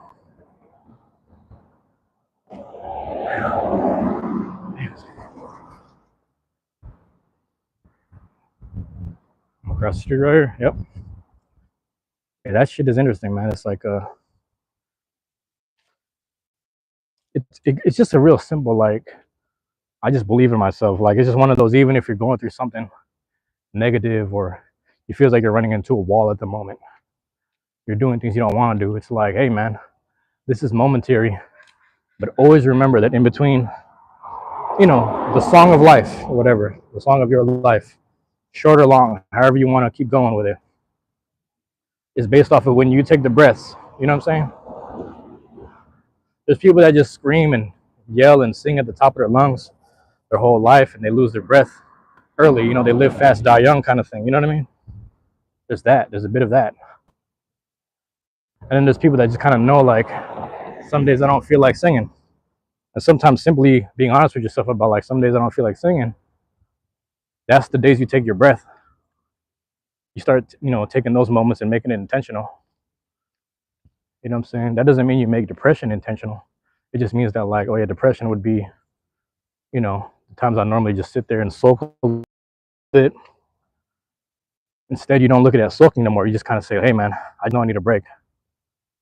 You just know you got to chill for a little bit. So, I don't know if that makes sense. Yeah. Oh, I had a decent amount of food this morning. I appreciate it, man. Appreciate it, Noki. But hopefully, what I'm saying makes sense. I guess.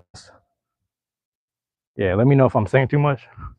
If what I'm saying is like, I don't know if I'm saying enough or whatever. Makes a lot of sense. Gotta get going too. Oh, yep. Go for a run. Damn, I need to go running too. Damn. That's funny. Hey, man. I appreciate you dropping in.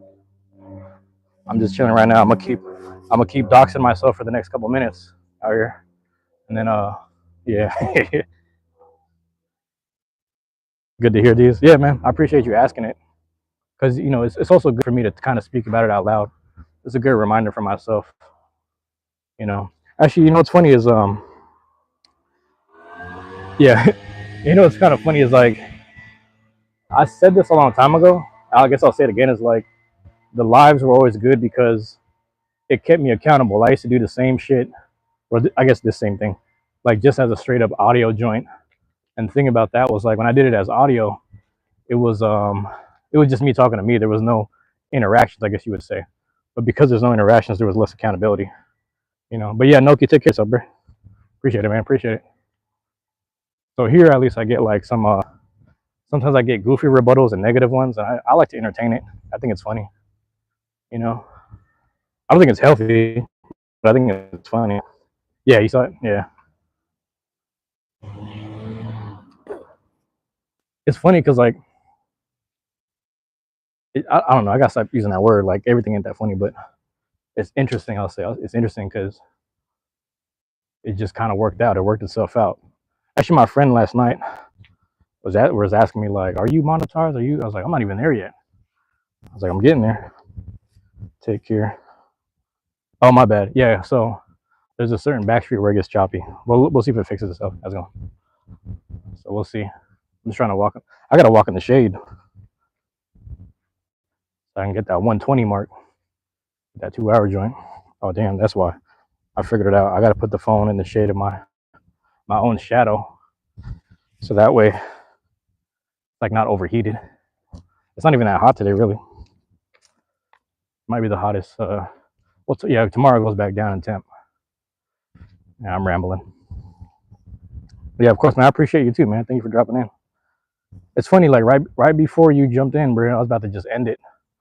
Or my bad. That sounded crazy. I was about to end the live. My bad. My bad, bro. Sounded crazy. Yeah, I almost ended the live stream, and I was like, yeah, I'm gonna just start walking. And then we got to talking a bit, and I was like, you know what, man, this all works out. So it's all good on both ends. I'm gonna see if they got the chairs laid out. I'm gonna sit in the shade. Gotta sit in the shade out here. This is the corner of the park. On this side, sometimes the birds come visit. Birds come say what's up.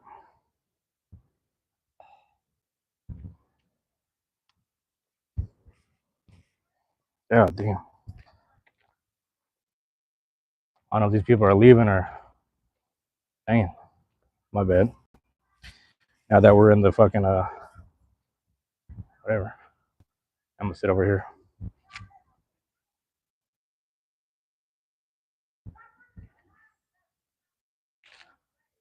Chill for a few minutes and then head out. Oh, you know, last words. Any last words type shit. Get that going.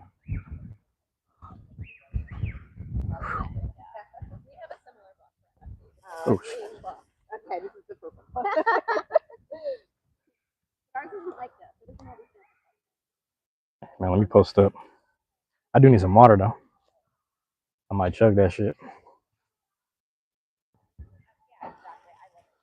Yeah. I'm about to chug it, bro. All right. Nah. It's funny. I didn't even empty my backpack. You know, it's funny enough. I had hella paperwork I had taken care of yesterday. And it's like I probably should have emptied out the what do you call this? Uh, the bag at the house. But I guess that's all the more reason to get some work done. Stay locked in today. You know, that's what's crazy, man. When the weather dropped, like we had 1 week where it was like high 70s or some shit. It was like 70s and up and 80s. Just back in the spring. And I remember it shot up.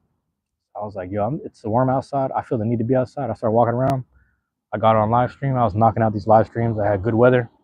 Took advantage of it. Hopped on live stream, charging my devices, hopped back in. You know what I'm saying? Continuing the cycle. And now that it's starting to warm up again, like it's starting to get above, 70s and 80s and shit, like it's starting to work out for me, man. You know, it's working out. Actually, I will say too, I appreciate you guys dropping in because I will end it kind of like on this note. I appreciate you guys dropping in because I have friends, bro, like, and I know they're fucking annoyed. Like, they ain't gotta tell it to me. My friends and like my cousin, I know they're annoyed sometimes, but like, because they've been there for me, I can't help but like want to help them. If that makes sense. So they'll say some shit to me, and I can't let it go. Like, part of me's like, I gotta meet him halfway with some facts and some information. It's gonna chop out for a second because I'm gonna leave, but I'll be right back. 1 second.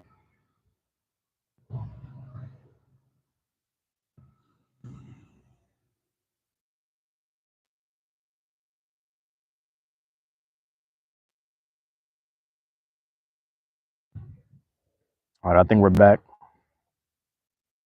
Your boy on 5%. We'll see how long it goes. See how long it lasts. I might go to like the 20, whatever. I don't know yet. But no, my friends, like at least 2 or 3 of them that I keep in contact with. One is like a cousin, but when they talk to me, I'll sit there and chop it up with them. And the same way, like I can't really think linearly and then think to a point of conclusion. I kind of just ramble. I'll sit there and I'll talk with them just like that. And I'm not saying that they don't appreciate it. I'm sure that they do. But I just know for me, because I can't always think linearly. I don't know if that's right. Thinking linear thoughts, we'll say it that way. And then also, I can't like draw conclusions right away because I'm keeping things open ended. Just on some air and water shit. Just keeping it flowing type of shit, keeping it open ended and whatever. Because I'm doing things in that manner, I'm very aware that like things can be very choppy and not really concise or productive or functional at times. So I'm aware of that about myself. So I appreciate people that really can take away things from me. But I just know like over time it can become overbearing. Like I had like at least 1 or 2 friends that hopped in the live last night. Or it's funny, I say last night. It was last night. It just was so sunny outside that I didn't, it didn't feel like night. But it's interesting because like they're not used to seeing or hearing that side of me. So like part of me is like kind of sugarcoating shit, and then I would keep ending the sentences like, "My bad, I'm over here rambling, but I ain't got shit to be sorry about realistically." Like I'm actually, this is just part of who I am. I think this way normally. And back to the accountability conversation, it's like I'm happy to hop on live and really just like let that be more known or let that be more public, so that way people know like, yeah, that's a piece of me, that's a part of me. You know what I mean? That's really like where I'm at with stuff sometimes. Um, but yeah,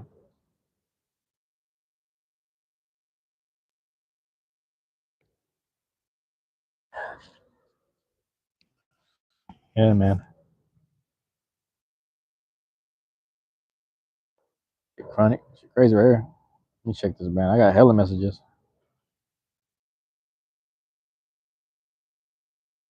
Literally, when I hop on live and try to do my little productive joint, everybody hit me with messages and notifications and shit.